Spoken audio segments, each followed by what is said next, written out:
السلام علیکم جی، کیا حال چال ہے آپ سب لوگوں کے؟ میں امید کرتی ہوں کہ آپ سب بالکل ٹھیک ہوں گے، خیر خیریت سے ہوں گے۔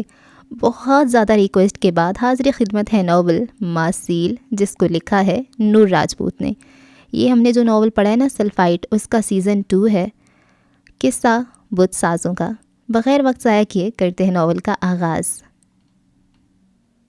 انتباہ: اگر آپ کمپلیکس کرداروں، کہانیوں اور لوگوں سے دور رہتے ہیں تو یہ کتاب آپ کے لیے نہیں ہے۔ انتصاب: ہر اس شخص کے نام جو کوہرے کے پار اکیلا بھٹکتا رہا، جس کی مدد کو کوئی نہیں آیا۔ جہاں سفر شروع ہوتا ہے۔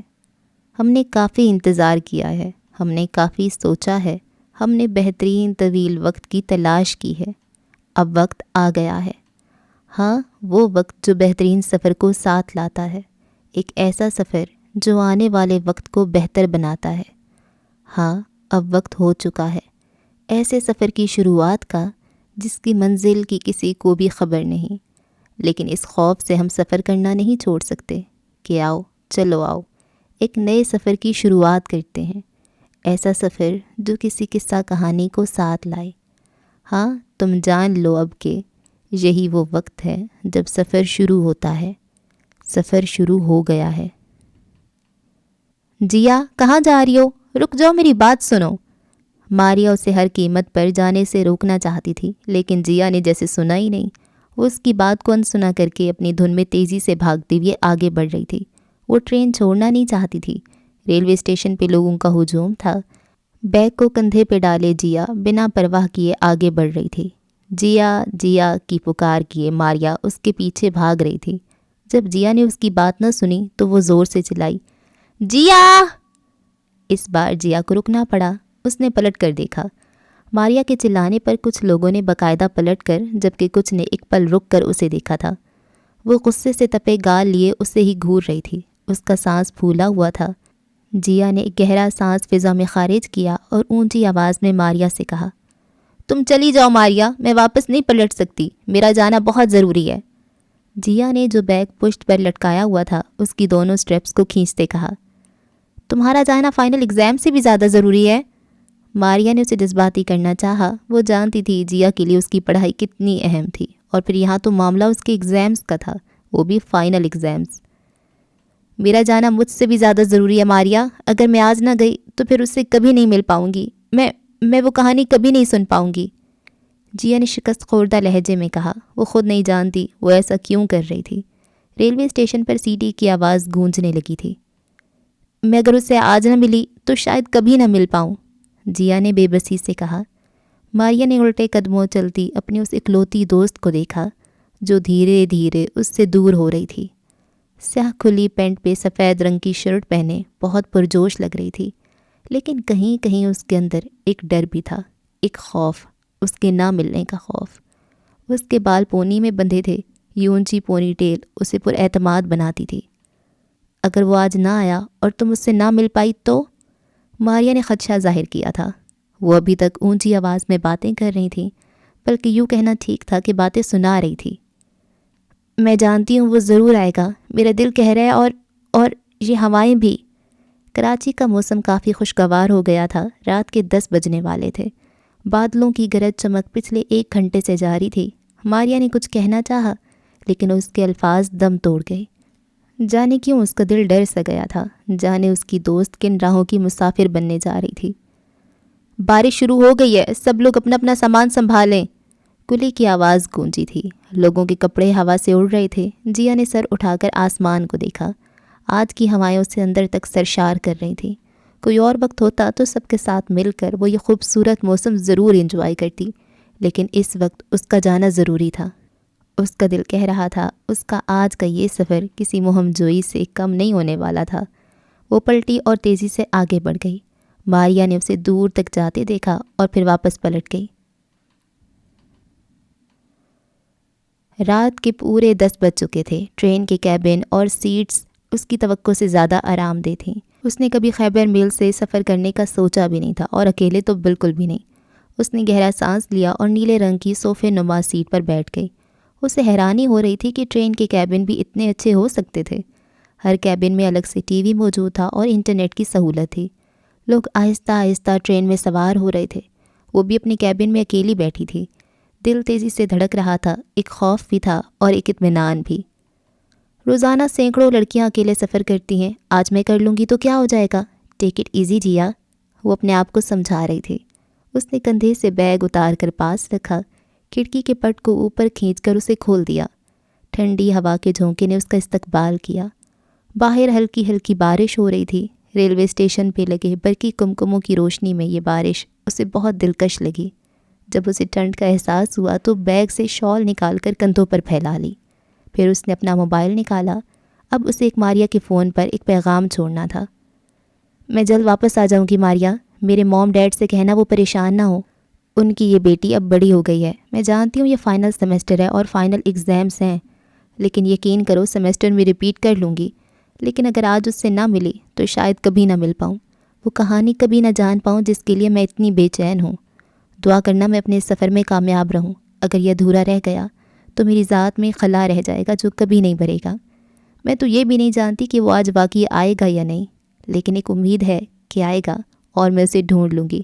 آخر لمبا سفر ہے، بس تم میرے لیے دعا کرتی رہنا اور اچھے سے ایگزامز دینا۔ ٹیک کیئر، تمہاری جیا۔ اس نے میسج ٹائپ کیا اور ماریا کو بھیج دیا۔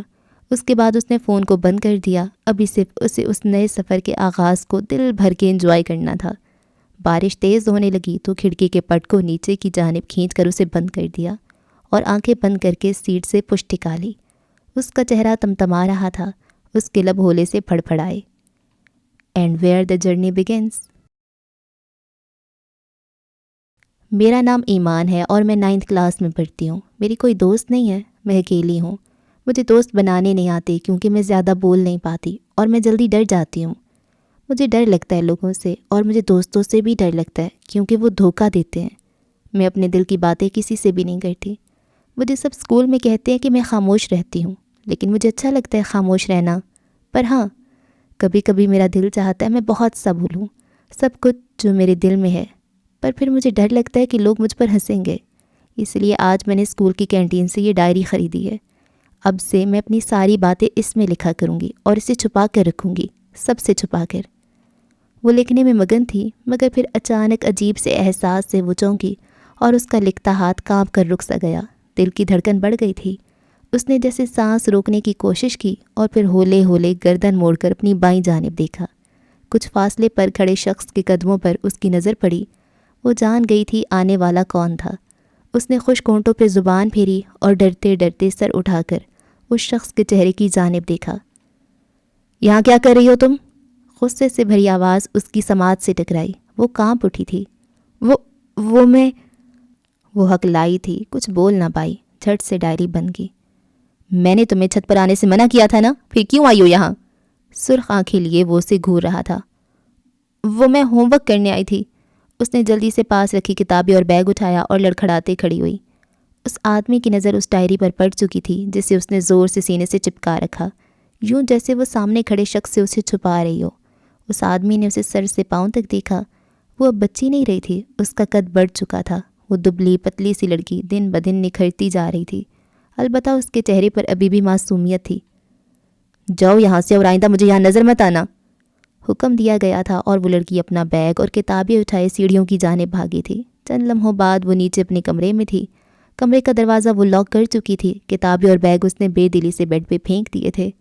چہرہ خوف اور غصے کے ملے جلے تاثرات سے تمتما اٹھا تھا، آنکھوں میں پانی بھر آیا تھا۔ وہ بیڈ کے پاس فرش پر بیٹھی اور گھٹنوں میں سر دیے پھوٹ پھوٹ کر رونے لگ گئی تھی۔ رات کے 2:30 بجے کا وقت تھا۔ ٹرین اس وقت نواب شاہ اسٹیشن پہ کھڑی تھی۔ جیا نے ایک نظر کھڑکی سے باہر سے آسمان کو دیکھا اور پھر ہیڈ فون اتار کر واپس بیگ میں ڈال لیے۔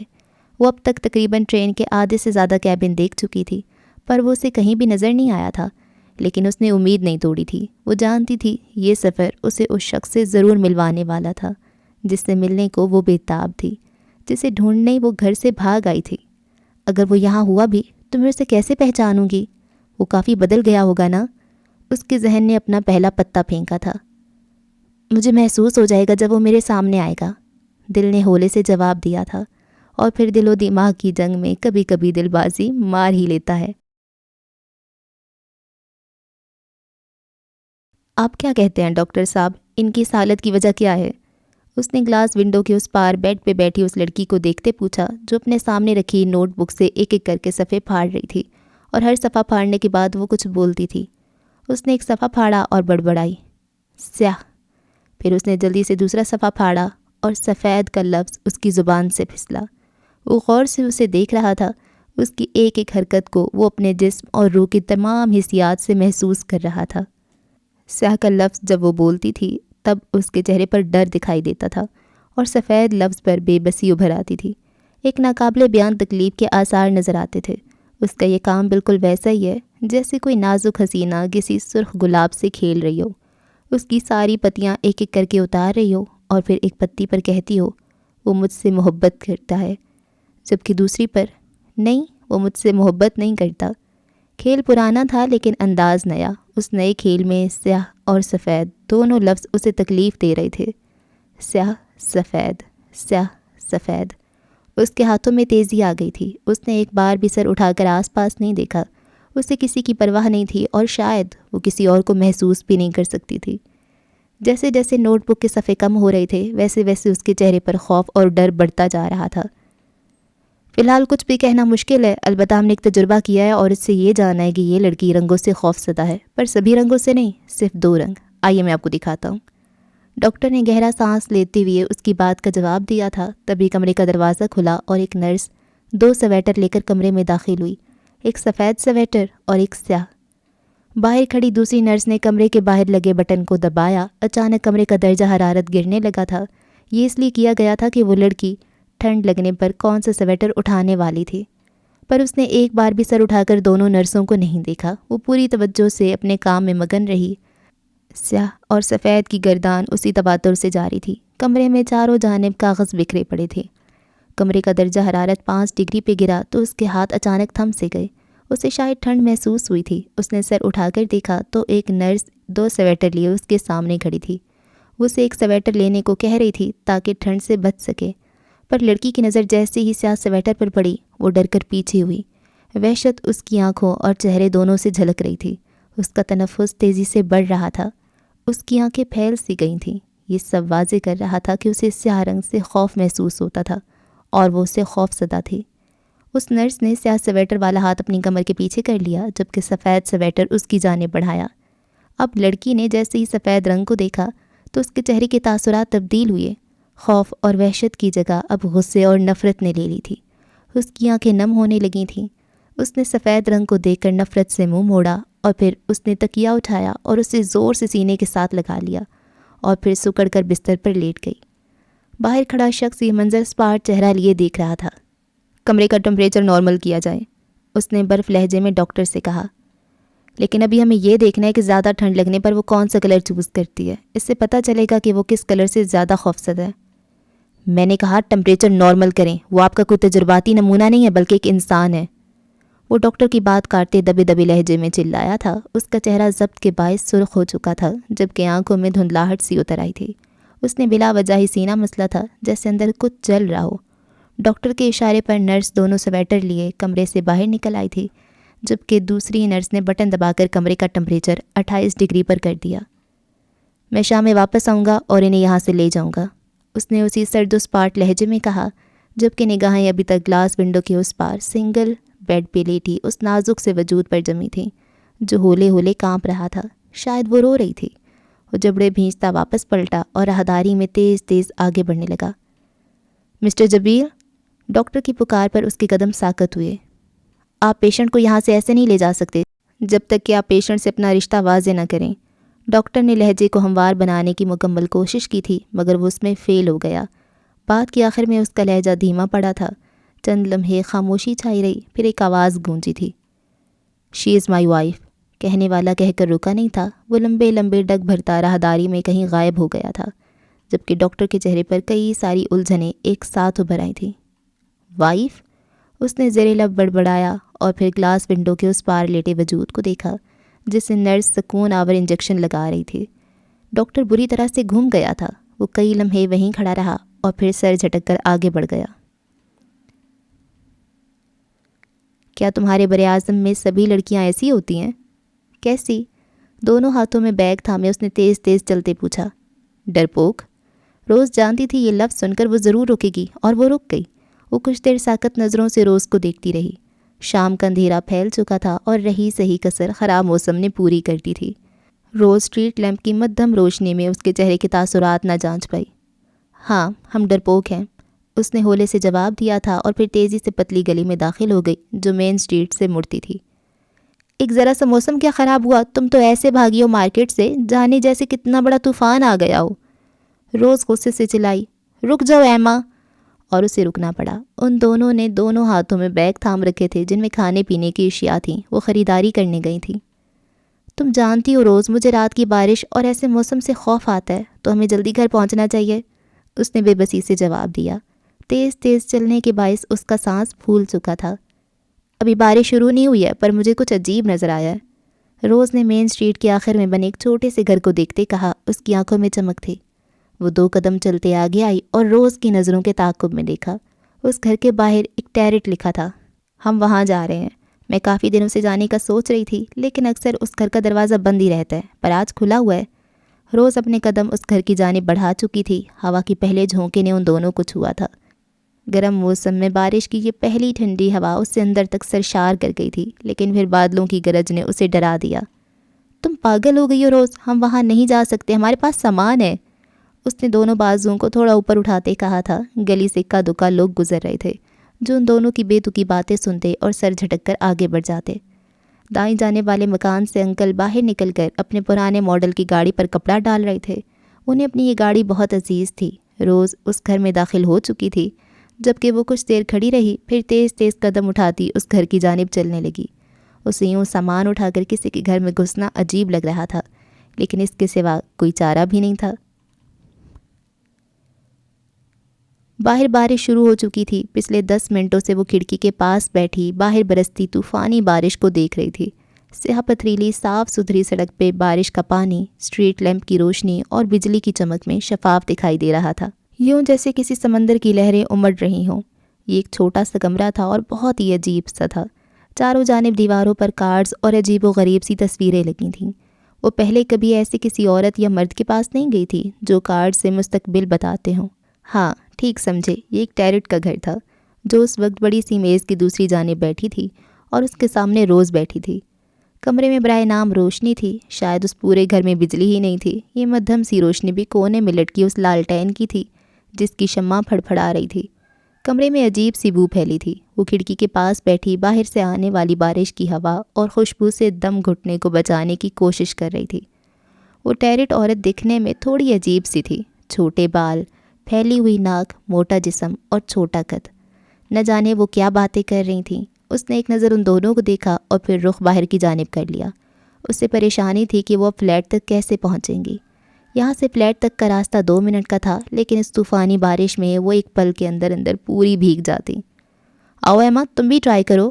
وہ اسی سوچ میں سرگرداں تھی جب عقب سے روز کی آواز ابھری۔ بالکل بھی نہیں، اس نے سخت لہجے میں جواب دیا۔ یہ بس ایک کھیل ہے، اسے حقیقت مت جانو، اور پھر کھیل تو ہوتے ہی کھیلنے کے لیے ہیں۔ روز پرجوش تھی۔ تمہیں ٹرائی کرنا چاہیے۔ وہ اپنی جگہ سے اٹھ کھڑی ہوئی۔ مجھے اپنے فیوچر میں کوئی دلچسپی نہیں، اس نے بیزاریت سے جواب دیا۔ ماضی اور حال میں تو ہوگی نا؟ اس بار اس عورت کی آواز ابھری تھی جو اپنی چھوٹی چھوٹی آنکھوں سے اسے گھور رہی تھی۔ تم ہر چیز کو اتنا سیریس کیوں لیتی ہو؟ چل کرو یار۔ یہ روز کی ہمیشہ کی نصیحت تھی جو وہ ایما کو کرتی رہتی تھی، اور پھر نہ جانے کیوں وہ اپنی جگہ سے اٹھ کر اس کرسی پر جا بیٹھی۔ وہ عورت کتنی ہی دیر کارڈز کو اپنے ہاتھ میں لیے آگے پیچھے کر کے ان سے کھیلتی رہی، اور پھر اس نے کارڈز اکٹھے کر کے اس کے سامنے رکھ دیے۔ کارڈز الٹے رکھے تھے، اب اسے 3 کارڈز اٹھانے تھے اور ٹیبل پہ الٹے ہی رکھ دینے تھے۔ اس نے جھجکتے ہوئے ایک ایک کر کے 3 کارڈز اٹھائے اور میز پہ ترتیب سے الٹے رکھ دیے۔ باہر بادل زور سے گرجا تھا۔ میز کی دوسری جانب بیٹھی اس موٹی عورت نے پہلا کارڈ اٹھا کر سیدھا رکھ دیا۔ کارڈ پر ایک تصویر بنی تھی، ایک دل جو جھاڑیوں میں اٹکا ہوا تھا اور اس سے خون بہہ رہا تھا۔ ایما نے بھویں سکیڑ کر کارڈ کو دیکھا۔ زخم، گہرے زخم، تمہارا ماضی زخموں سے بھرا ہوا ہے، اس عورت نے سنجیدہ لہجے میں کہا تھا۔ ایما نے چونک کر اسے دیکھا۔ اب اس نے دوسرا کارڈ اٹھایا اور سیدھا کر دیا۔ کارڈ پر ایک منظر تھا، ایک سمندر کا منظر، ایک بڑا سا جہاز۔ جہاز کے تختے پر ایک لڑکی ہاتھ میں لالٹین تھامے کھڑی تھی۔ ایسا لگتا ہے کسی کی تلاش تمہیں یہاں کھینچ لائی ہے۔ ایما کو اپنا دل زوروں سے دھڑکتا محسوس ہوا تھا۔ اسے اب بارش کی آواز سنائی نہیں دے رہی تھی، بلکہ اس کا دل تھک تھک کر رہا تھا اور اسے یہ آواز صاف سنائی دے رہی تھی۔ اب ایک کارڈ بچا تھا جو اس کے مستقبل کی جھلک دکھلانے والا تھا۔ ایما نے بے ساختہ خشک لبوں پہ زبان پھیری۔ اب اس عورت نے تیسرا کارڈ اٹھایا اور سیدھا کر دیا۔ عجیب تھا، اس کارڈ پر کچھ بھی نہیں بنا تھا، بلکہ وہ سیاہ تھا، اندھیرا، گہرا اندھیرا۔ عورت نے جھٹکے سے کارڈ الٹ دیا اور ہڑبڑاہٹ میں اپنی جگہ سے کھڑی ہو گئی۔ ایما الجھی نظروں سے اسے دیکھ رہی تھی۔ اس نے بھی وہ سیاہی، وہ اندھیرا دیکھا تھا۔ تم لوگ اب جا سکتی ہو، میں فیس نہیں لوں گی، وہ دیوار کی جانب رخ کیے بول رہی تھی، اور پھر بلا وجہ ہی وہاں رکھے کونے میں چھوٹی سی میز پر پڑے کارڈ الٹ پلٹ کرنے لگی۔ اس کارڈ کا کیا مطلب ہے؟ سیاہی اور اندھیرا، یہ کس چیز کو ظاہر کرتا ہے؟ اس نے پہلی بار کچھ پوچھا تھا۔ وہ عورت کچھ نہ بولی، گہری خاموشی چھائی رہی۔ مس موریسن، آپ کو بتانا چاہیے، یہ روز تھی۔ کیا تم جانتی ہو موت کی کچھ اقسام ہوتی ہیں؟ وہ پلٹی تھی، ہاتھ میں چند دوسرے کارڈ تھامے وہ غور سے اسے دیکھ رہی تھی، یوں جیسے اسی سے مخاطب ہو۔ جذبات کی موت، احساسات کی موت، خیالات کی موت، جسم کی موت، اور وہ سانس لینے کو رکی۔ روح کی موت، اس نے سر کو ہلکا سا خم دیتے کہا، جیسے اسی کو سمجھایا ہو۔ اور یہ موت سب سے بری موت ہوتی ہے۔ وہ کچھ دیر الجھی نظروں سے اسے دیکھتی رہی، پھر جھٹکے سے اٹھ کھڑی ہوئی۔ میرے خیال سے ہمیں چلنا چاہیے۔ وہ کھڑکی کے پاس رکھا سامان اٹھا کر دروازے کی جانب بڑھی۔ یہ چھاتا لے جاؤ، نہیں تو بھیگ جاؤ گی۔ اس نے دیوار پہ لٹکا چھاتا اتار کر ان کی جانب بڑھایا، جسے روز نے تھام لیا۔ وہ دونوں کمرے سے باہر نکلی۔ روز نے چھاتا تھام رکھا تھا، جبکہ ایما سامان تھامے اس کے ساتھ چلنے لگی۔ بارش ابھی بھی اسی رفتار سے جاری تھی۔ اچانک وہ رکی اور اس نے پلٹ کر دیکھا۔ وہ عورت ہاتھ میں لالٹین تھامے انہیں ہی دیکھ رہی تھی۔ کیا اس سیاہ کارڈ کا وہی مطلب ہے جو میں سمجھ رہی ہوں؟ اس نے نہ چاہتے ہوئے بھی پوچھ لیا تھا۔ اکاروس سے بچ کے رہنا اور خود اکاروس نہ بن جانا، اس عورت نے اونچی آواز میں کہا اور پھر دروازہ بند کر لیا۔ وہ آخری نظر بہت عجیب تھی۔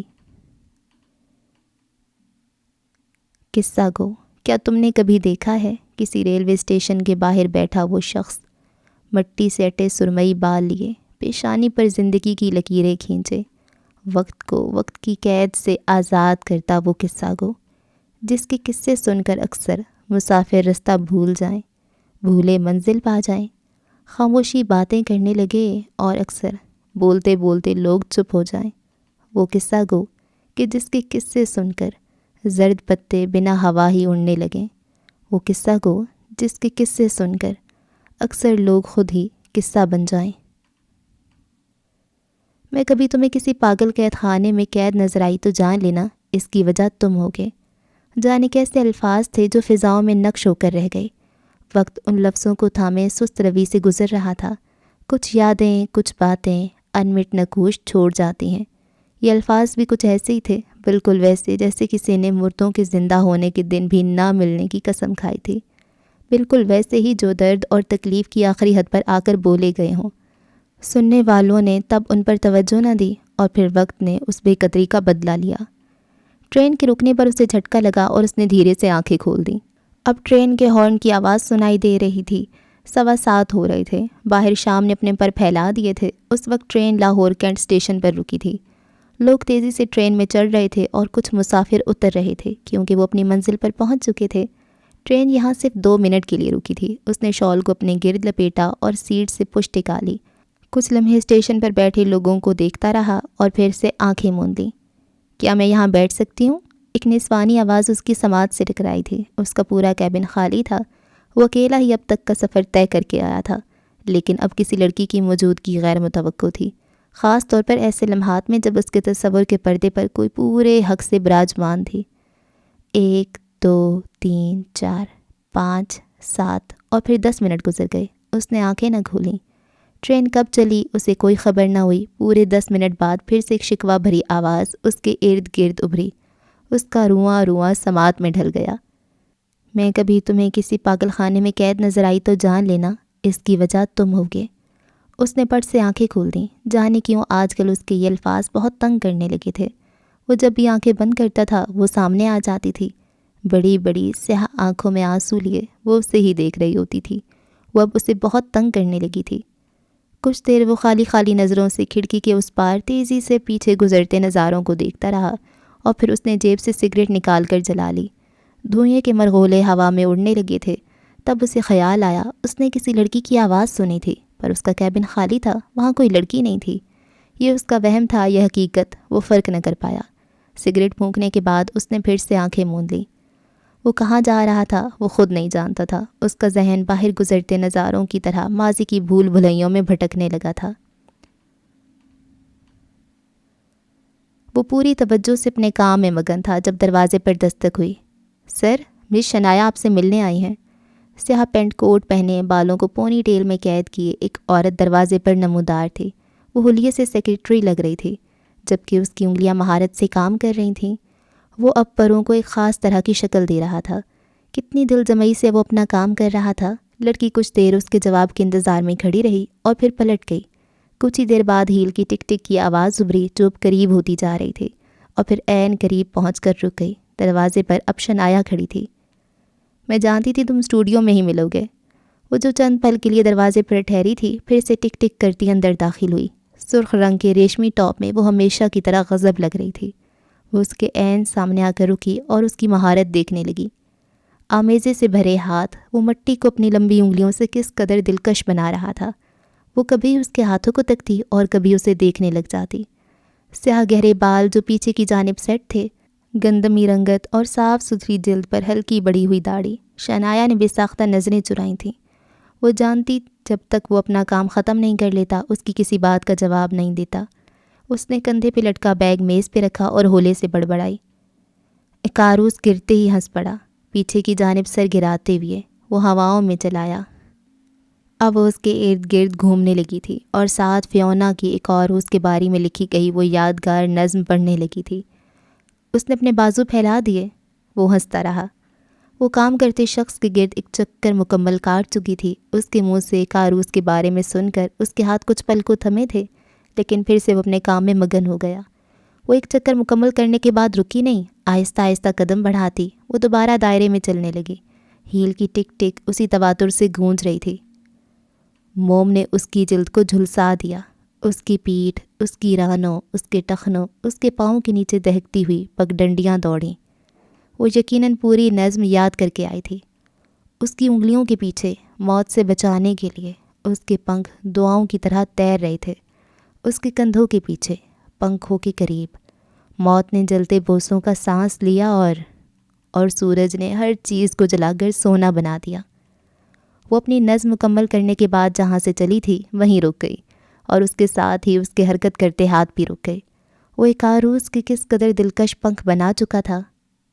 اس نے جیسے ہی کام مکمل کیا تو نظریں اٹھا کر شنایا کو دیکھا۔ اس کی آنکھیں سیاہ تھیں اور اس کی بھویں اور پلکیں گہری تھیں۔ اس کی آنکھوں کے اٹھنے پر شنایا جیسے ٹھہر سی گئی تھی۔ اس نے میز پر رکھے پانی والے ٹب سے اپنے ہاتھ دھوئے اور ہولے سے بڑبڑایا۔ اچھی کوشش تھی۔ تمہیں ایک عروس بہت پسند ہے نا؟ وہ پوچھ رہی تھی۔ یہاں آنے سے پہلے شنایا جان چکی تھی کہ وہ ایک عروس کا مجسمہ بنا رہا تھا، اسی لیے وہ اس کے متعلق کافی تحقیق کر کے آئی تھی، بلکہ کچھ نظمیں بھی یاد کر کے آئی تھی۔ بتاؤ نا ماسیل۔ جب وہ کچھ نہ بولا تو شنایا نے دوبارہ پوچھا۔ وہ اب تولیے سے ہاتھ صاف کر رہا تھا۔ اکاروس، the boy who didn't deserve to die so young۔ اکاروس، وہ لڑکا جسے اتنی جلدی نہیں مرنا چاہیے تھا۔ وہ میز پہ رکھا لوشن اٹھا کر ہاتھوں پہ لگا رہا تھا اور یہ کام وہ ہمیشہ کرتا تھا۔ شنایا غور سے اس کی ایک ایک حرکت دیکھ رہی تھی۔ وہ پرتجسس تھی، اس لیے سب سوال پوچھ لینا چاہتی تھی۔ کیا خاص بات ہے ایک عروس میں؟ تم دلکش حسیناؤں کو چھوڑ کر اس کا مجسمہ کیوں بنا رہے ہو؟ کہا جاتا ہے ایک عروس وہ اکلوتا انسان ہے جو آسمان کی ان بلندیوں تک گیا جہاں اور کوئی عام انسان نہیں جا سکا، وہ بھی اپنے پروں کے سنگ۔ اس نے پھر سے ایک عروس کے مجسمے کو دیکھتے ہوئے جواب دیا۔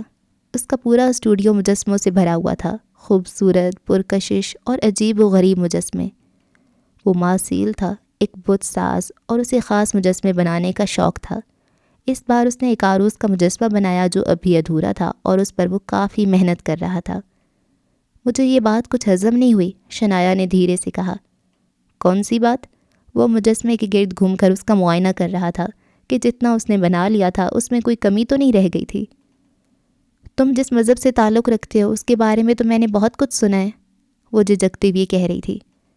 مس شنایا، یہاں مذہب کی بات نہیں ہو رہی اور ایک عروس کی بات الگ ہے۔ اس نے جتنی آسمان کی بلندیوں کو دیکھا اتنا ہی وہ سمندر کی گہرائیوں تک گیا۔ یعنی آپ اس کی پہنچ سے متاثر ہیں؟ کسی حد تک، اس نے کندھے اچکاتے کہا۔ لیکن وہ اتنی جلدی مرنا ڈیزرو نہیں کرتا تھا۔ اس نے گہرا سانس لیا۔ خیر، کیا لیں گی آپ، چائے یا کافی؟ اب وہ پوری طرح اپنے کام سے مطمئن ہو چکا تھا۔ بلیک ٹی، وہ ہولے سے مسکرائی۔ چلے آ جائیں، پھر میں ذرا فریش ہو جاؤں، پھر چائے پیتے ہیں، آپ تب تک ویٹ کریں، اس نے نرم لہجے میں کہا اور پھر تیز تیز قدم اٹھاتا اسٹوڈیو سے باہر نکل گیا، جبکہ شنایا گہرا سانس لیتی اس کے پیچھے لپکی۔ ایکاروس، وہ جب سے ٹیرٹ کے گھر سے آئی تھی اسے عجیب سا محسوس ہو رہا تھا۔ دل ایک بے چینی میں مبتلا ہو گیا تھا۔ وہ سیاہ کارڈ بار بار اس کی نظروں کے سامنے آ رہا تھا اور وہ چاہ کر بھی اس سے پیچھا نہیں چھڑا پا رہی تھی۔ وہ جانتی تھی کہ مستقبل کا علم 100% خدا کے سوا کسی کے پاس بھی نہیں ہوتا، لیکن پھر بھی کچھ تھا جو اسے چبھ رہا تھا۔ اور پھر اس ٹیرٹ کا وہ آخری جملہ، ایک عورت سے بچ کر رہنا اور خود ایک عورت نہ بن جانا، اسے بے چین کیے جا رہا تھا۔ فلیٹ تک پہنچتے پہنچتے وہ اور روز دونوں بھیگ چکی تھیں۔ آتے ہی اس نے کپڑے تبدیل کیے اور پھر کھانے کے بعد چائے لے کر وہ اپنے بستر میں بیٹھ گئی۔ اب اسے ایکاروس کے متعلق جاننا تھا۔ اس نے یہ لفظ پہلی بار سنا تھا۔ برسات کا موسم شروع ہو چکا تھا۔ بارش وقفے وقفے سے تیزی سے جاری تھی اور پھر اس نے روز سے لیپ ٹاپ لیا اور ریسرچ کرنے بیٹھ گئی۔ ایکاروس کا نام گوگل پر ڈال دی۔ اس کے سامنے اسکرین پر بہت کچھ ابھرا تھا۔ اس نے 20 منٹ تک ریسرچ کی، جس کا خلاصہ کچھ یوں نکلا تھا کہ ایک عورس یونانی اساطیر میں ایک کاریگر کا بیٹا تھا جس کا نام ڈیڈلس تھا، اور اس کاریگر نے بھول بھلیا کو تخلیق کیا تھا۔ کہا جاتا ہے وہ دونوں باپ بیٹے ایک جزیرے پر قید تھے۔ بادشاہ انہیں جزیرے سے باہر جانے نہیں دیتا تھا۔ ڈیڈلس نے اپنی کاریگری اور مہارت کو استعمال کرتے ہوئے پروں اور موم کو استعمال کرتے ہوئے پنکھوں کے 2 سیٹ بنائے۔ وہ انہوں نے اس جزیرے سے بھاگنے کے لیے بنائے تھے، لیکن اس نے اپنے بیٹے کو نصیحت کی کہ پنکھ لگانے کے بعد وہ زیادہ اونچا نہ اڑے اور نہ سمندر کی سطح تک نیچے جائے۔ لیکن ایکاروس نے اپنے باپ کی بات نہیں مانی۔ وہ اڑا اتنا اونچا اڑا کہ سورج کے قریب پہنچ گیا۔ سورج کی تپش سے موم پگھل گئی اور وہ گرتا چلا گیا، سمندر میں گرا اور پھر ڈوب گیا۔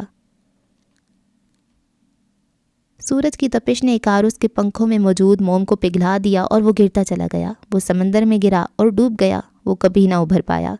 کتنا دردناک تھا یہ! اس کا دل تیزی سے دھڑک رہا تھا۔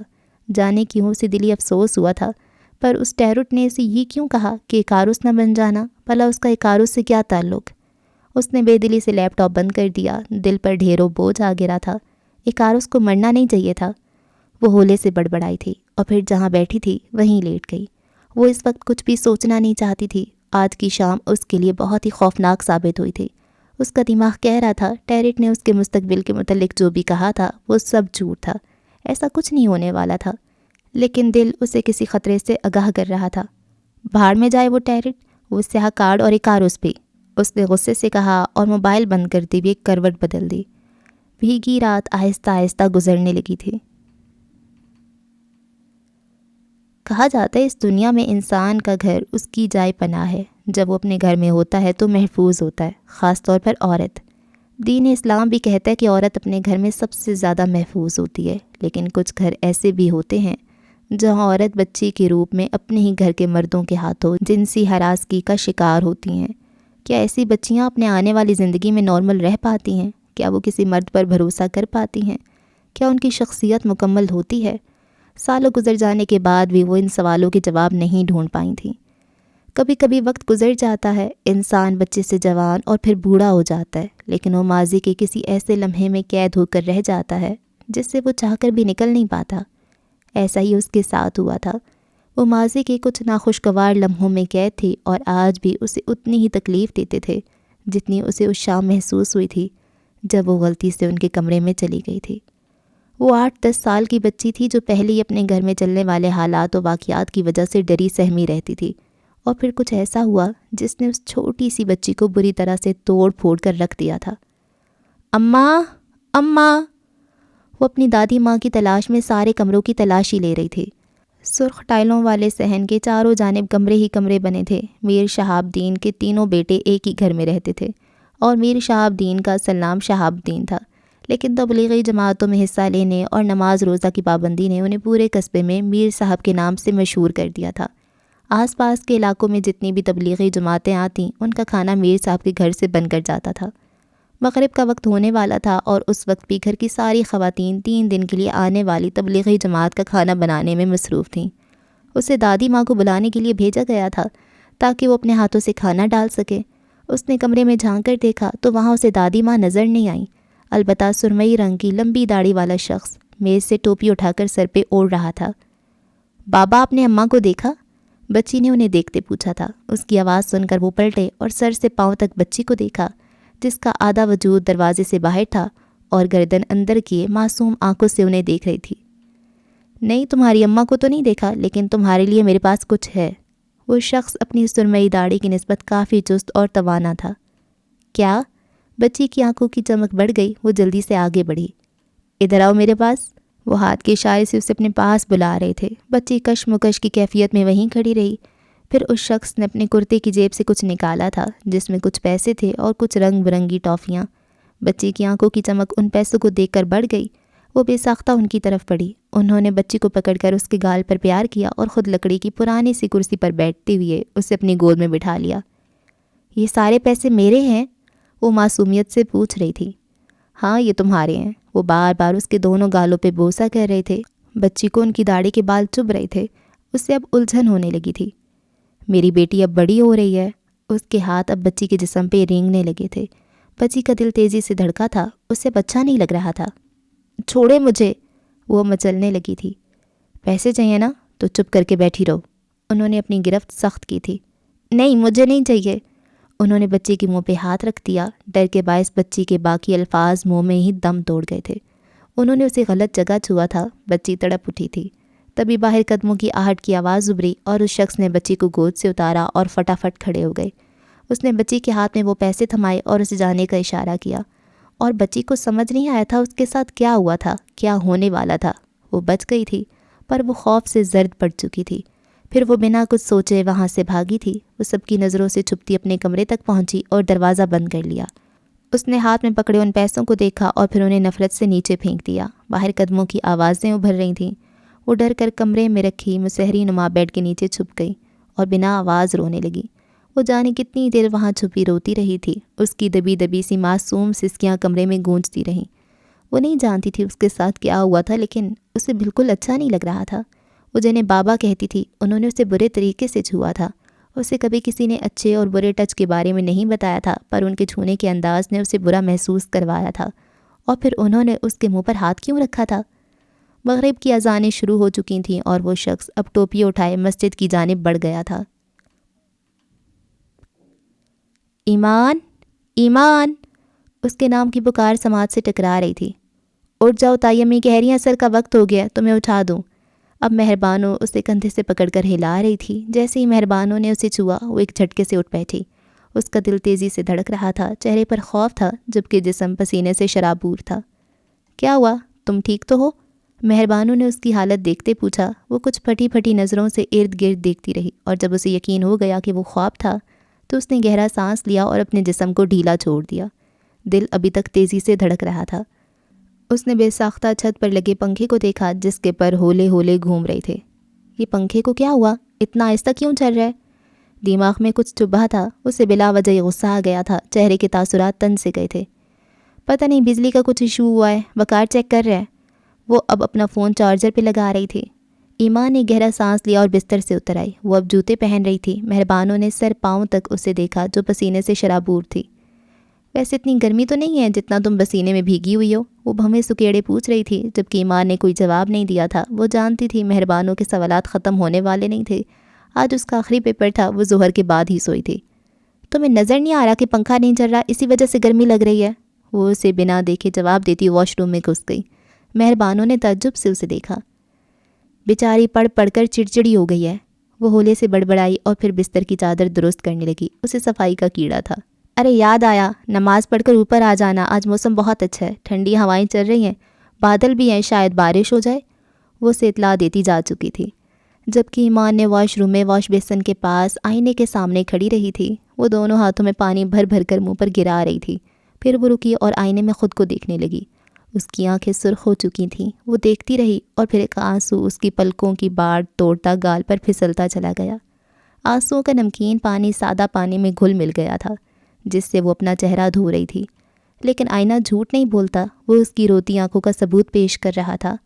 جانے کتنی دیر وہ بنا آواز روتی رہی اور پھر شاور لینے کے بعد وہ عصر کی نماز پڑھ کر اوپر چلی آئی۔ موسم واقعی اچھا تھا، تازہ ہوا جب اس کے وجود سے ٹکرائی تو اسے سکون محسوس ہوا تھا۔ ان کے گھر کی چھت کافی بڑی تھی، چاروں جانب 4 دیواری تھی۔ چھت پر ایک جانب وقار کا پورشن تھا جہاں وہ اور اس کی بیوی رہتے تھے، جبکہ باقی حصہ فری تھا جہاں گھر کے بچے سارا دن اودھم مچاتے تھے۔ سمیہ بھابی نے اپنے پورے پورشن میں پودے لگائے ہوئے تھے۔ ان کا گھر مین روڈ پر تھا جہاں سے آتی جاتی گاڑیاں نظر آتی تھیں۔ وقار مہربانوں کا بڑا بھائی تھا جو شادی شدہ تھا اور مہربانوں ایمان کے چچا کی بیٹی تھی۔ آپ ہی پیپر کیسا ہوا؟ یہ حمیزہ تھی جو ایمان سے 5-6 سال چھوٹی تھی۔ اچھا ہو گیا، اس نے بس 2 لفظی جواب دیا۔ وہ موسم کی ٹھنڈک کو اپنے اندر اتار لینا چاہتی تھی۔ کچھ دیر پہلے تک اس کا وجود جل رہا تھا، لیکن نماز پڑھنے کے بعد اور اب ٹھنڈی ہواؤں نے جیسے مرہم رکھ دیا تھا۔ آپ کی آنکھوں کو کیا ہوا ہے؟ وہ اس کی سوجی آنکھوں کو دیکھ کر پوچھ رہی تھی۔ زیادہ سوئی ہوں شاید، وہ نظریں چراتے بس اتنا ہی کہہ پائی۔ چائے لاؤں آپ کے لیے؟ حمیزہ ایمان سے بہت زیادہ اٹیچ تھی، تبھی بار بار فکر مندی سے پوچھ رہی تھی۔ ہاں لے آؤ، کوئی سر درد کی دوا ہو تو وہ بھی لے آنا، ایمان نے کہا تو وہ سر ہلاتی چلی گئی، جبکہ ایمان اب سمیہ بھابی کے لگائے گئے پودوں کے قریب آ کر کھڑی ہو گئی تھی۔ سمیہ بھابی آج کل اپنے میکے گئی ہوئی تھیں، اس لیے وہ بے فکری سے وہاں گھوم رہے تھے۔ تمہارے پریکٹیکل کب ختم ہوں گے؟ مہربانوں نے ایمان سے پوچھا جو موتیے کے پودے پر جھکی اس پہ لگے ایک چھوٹے سے سفید پھول کو سونگھنے کی کوشش کر رہی تھی۔ گرمی کے باعث وہ پھول مرجھا گیا۔ اسے یاد تھا یہ پودا اس نے سمیہ بھابی سے کہہ کر رکھوایا تھا۔ اسے پھولوں میں سفید پھول پسند تھے اور خوشبوؤں میں چنبیلی کی خوشبو۔ ابھی آج تو پیپر اینڈ ہوئی ہیں، اگلے مہینے پریکٹیکل ہو جائیں گے، اس کے بعد ریزلٹ تک فری۔ ایمان نے اپنے بالوں کو کان کے پیچھے ڈستے کہا جو ہوا چلنے کے باعث اڑ رہے تھے۔ اور اس کے بعد؟ اگلا سوال ابھرا۔ ابھی سوچا نہیں، پڑھنا چاہتی ہوں، اس نے ہولے سے جواب دیا۔ اور تبھی سیڑھیاں پھلانگتی حمیزہ وہاں آئی تھی۔ اس کے ہاتھ میں ایمان کا موبائل تھا۔ یہ آپ کا فون بج رہا تھا، وہ پھولی سانسوں کے ساتھ اسے فون تھماتے بولی۔ ایمان نے فون پکڑا تو اس کی دوست بینش کی کال تھی۔ السلام علیکم، اس نے فون اٹھایا۔ وعلیکم السلام، ایمان تمہارا پارسل آ گیا جس کا تمہیں بے صبری سے انتظار تھا، میں نے ڈرائیور کے ہاتھ بھیجا ہے، تم دیکھ لینا۔ ابھی مجھے ماما کے ساتھ جانا ہے، میں شام میں بات کروں گی۔ اور دوسری بات یہ تمہارا برتھ ڈے گفٹ ہے، اس کی پیمنٹ تم نہیں بھیجو گی مجھے۔ اوکے بائے، رات میں بات کرتے ہیں۔ وہ تیز تیز بولتی فون بند کر چکی تھی، جبکہ پارسل کا سن کر ایمان کا رواں کھڑا ہو چکا تھا۔ ہاتھ بلا وجہ ہی کانپنے لگے تھے، چہرے کی رنگت بدل گئی تھی۔ کیا ہوا، تم ٹھیک ہو نا؟ مہربانوں نے اس کی حالت دیکھتے پوچھا، تبھی نیچے گاڑی کے ہارن کی آواز سنائی دی۔ ایمان نے بھاگ کر نیچے دیکھا تو بینش کا ڈرائیور گیٹ کے باہر کھڑا تھا۔ سارم جاؤ نیچے، انکل ایک پارسل لائے ہیں، ان سے لے کر آؤ۔ اس نے 10 سالہ سارم کو بھیجا اور خود دھڑکتے دل کے ساتھ انتظار کرنے لگی۔ سارم مہربانوں کا چھوٹا بھائی تھا۔ ہوا کیا ہے، کچھ ہمیں بھی بتا دو۔ مہربانوں سے صبر نہیں ہوا تھا، اسی لیے پوچھ لیا۔ صبر کرو، خود ہی دیکھ لینا۔ اس کی حالت عجیب ہو گئی تھی۔ کچھ دیر بعد سارم پارسل اٹھائے اوپر آیا تھا۔ ایمان نے کانپتے ہاتھوں سے پارسل تھاما تھا اور پھر وہیں فرش پر بیٹھ گئی۔ مہربانوں، حمیزہ اور باقی سارے بچے اس کے ارد گرد جمع ہو گئے تھے۔ سب دیکھنا چاہتے تھے اس میں ایسا کیا تھا۔ ایمان نے پارسل کو کھولا اور اندر سے جو نکلا تھا اسے دیکھ کر اس کی آنکھیں بھر آئیں۔ یہ ایک بیگ تھا جس پر اسٹائلش سا آر جے لکھا تھا اور اس کے ساتھ چھوٹا سا ٹیڈی بیئر لٹکا تھا، اس پر بھی آر جے مینشن تھا۔ بیگ کے نچلے کونے پر لکھا تھا میڈ بائی ایلف۔ ایمان نے کانپتے ہاتھوں سے آر جے نام کو چھوا تھا۔ دل عجیب سی کیفیت میں مبتلا ہو گیا تھا، آنکھوں میں نمی اتر آئی تھی۔ ایمان نے اس بیگ کو سینے سے لگا لیا تھا۔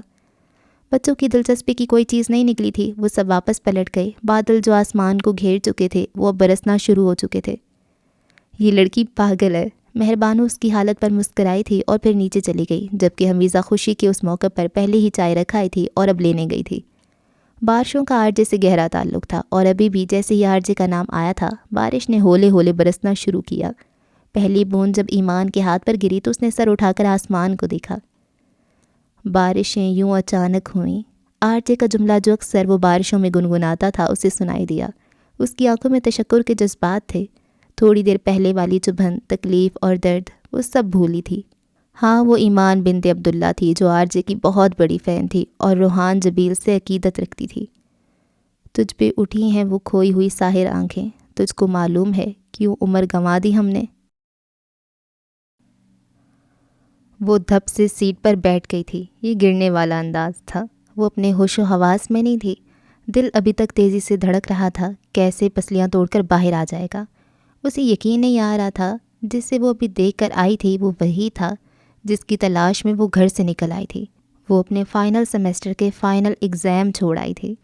کئی لمحے وہ یوں ہی گم سم بیٹھی رہی، پھر اس نے اپنے بیگ سے ایک چھوٹا سا ٹیپ ریکارڈر نکالا، خشک لبوں پہ زبان پھیری اور اسے آن کر دیا۔ اس کے بعد اس نے ہولے ہولے بولنا شروع کیا۔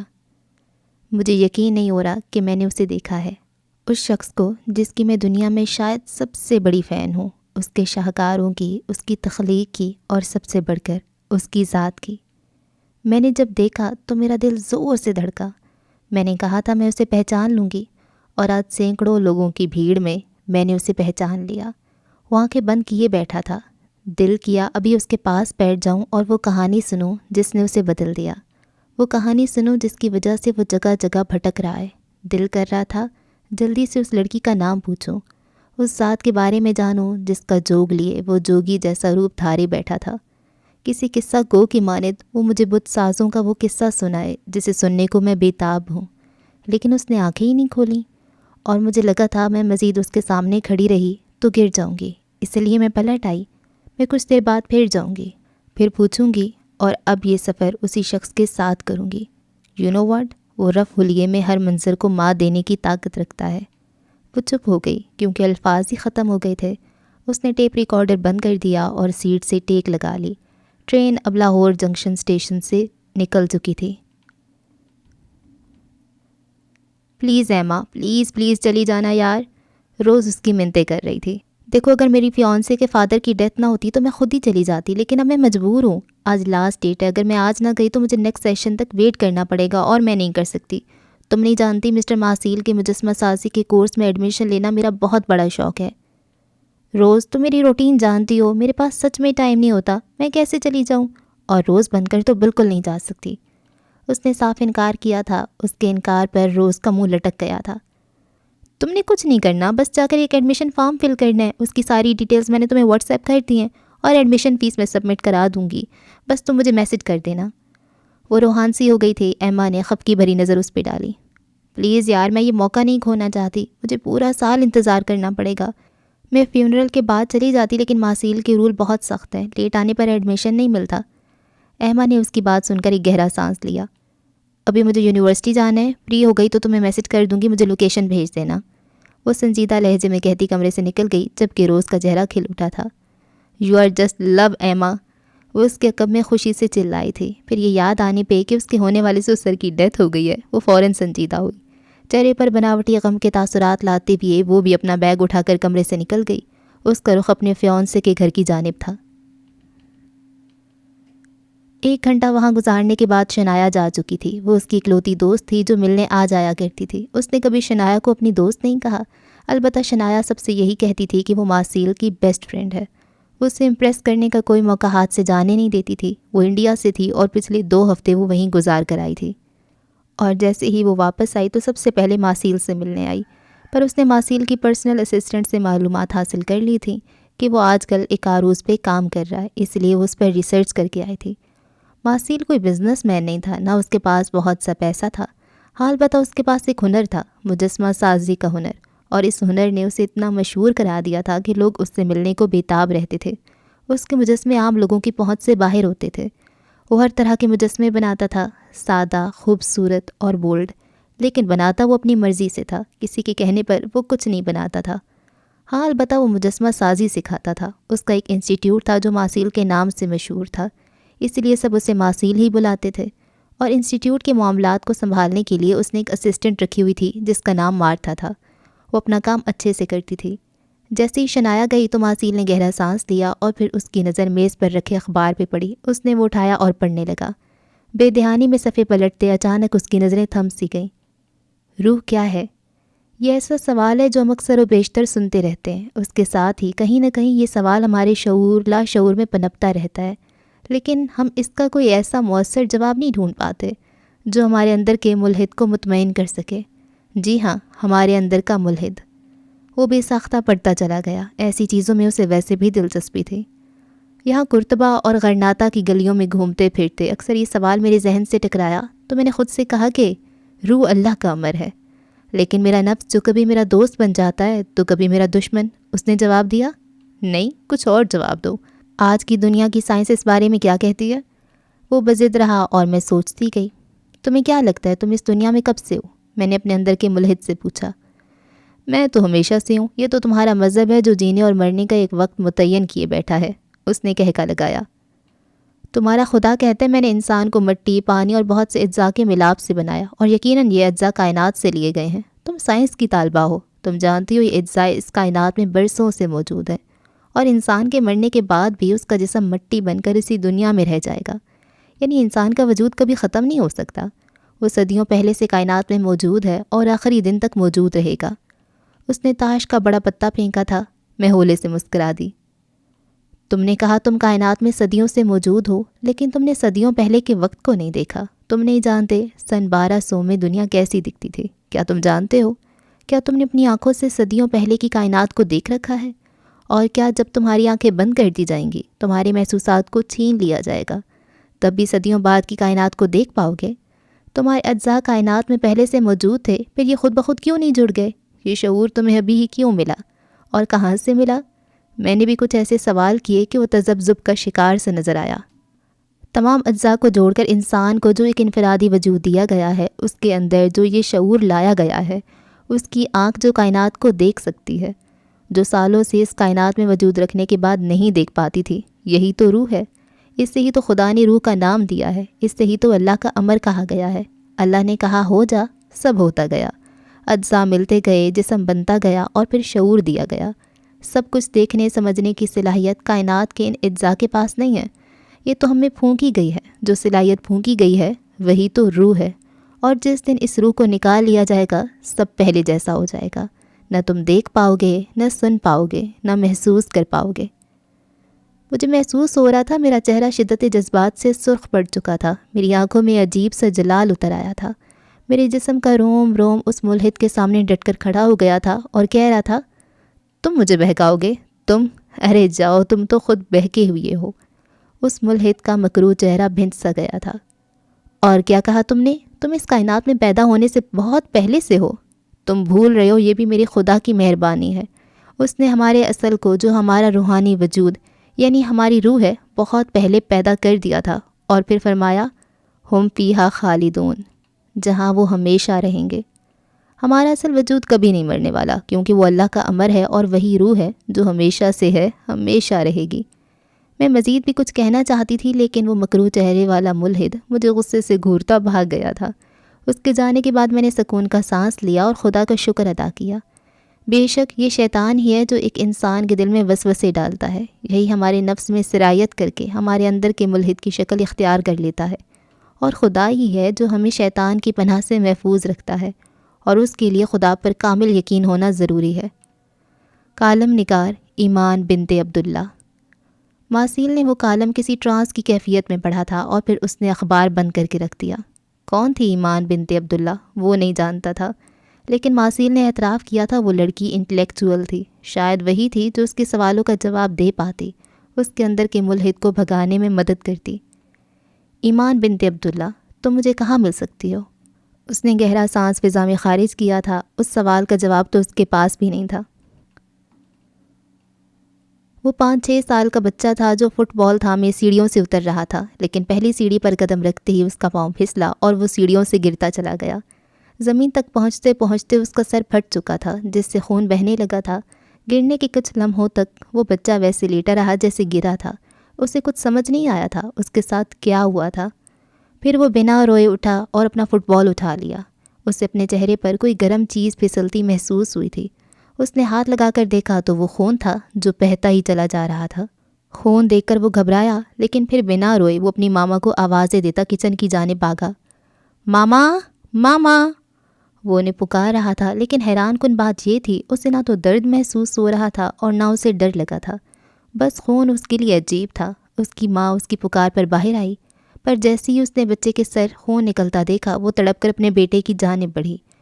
اس نے اپنا دوپٹہ اس کے سر پر رکھا اور وہ اسے اٹھا کر باہر کی جانب بھاگی۔ باہر ڈرائیور موجود تھا، وہ بھی بچے کو دیکھ کر گھبرا گیا۔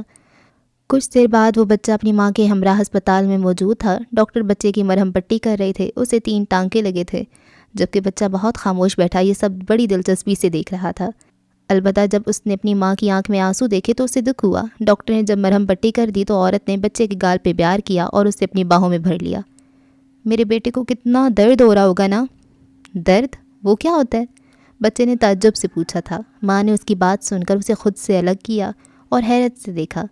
وہ جانتی تھی اس کا یہ بیٹا بڑی ہمت والا تھا۔ وہ کم کم ہی روتا تھا، بلکہ روتا ہی نہیں تھا۔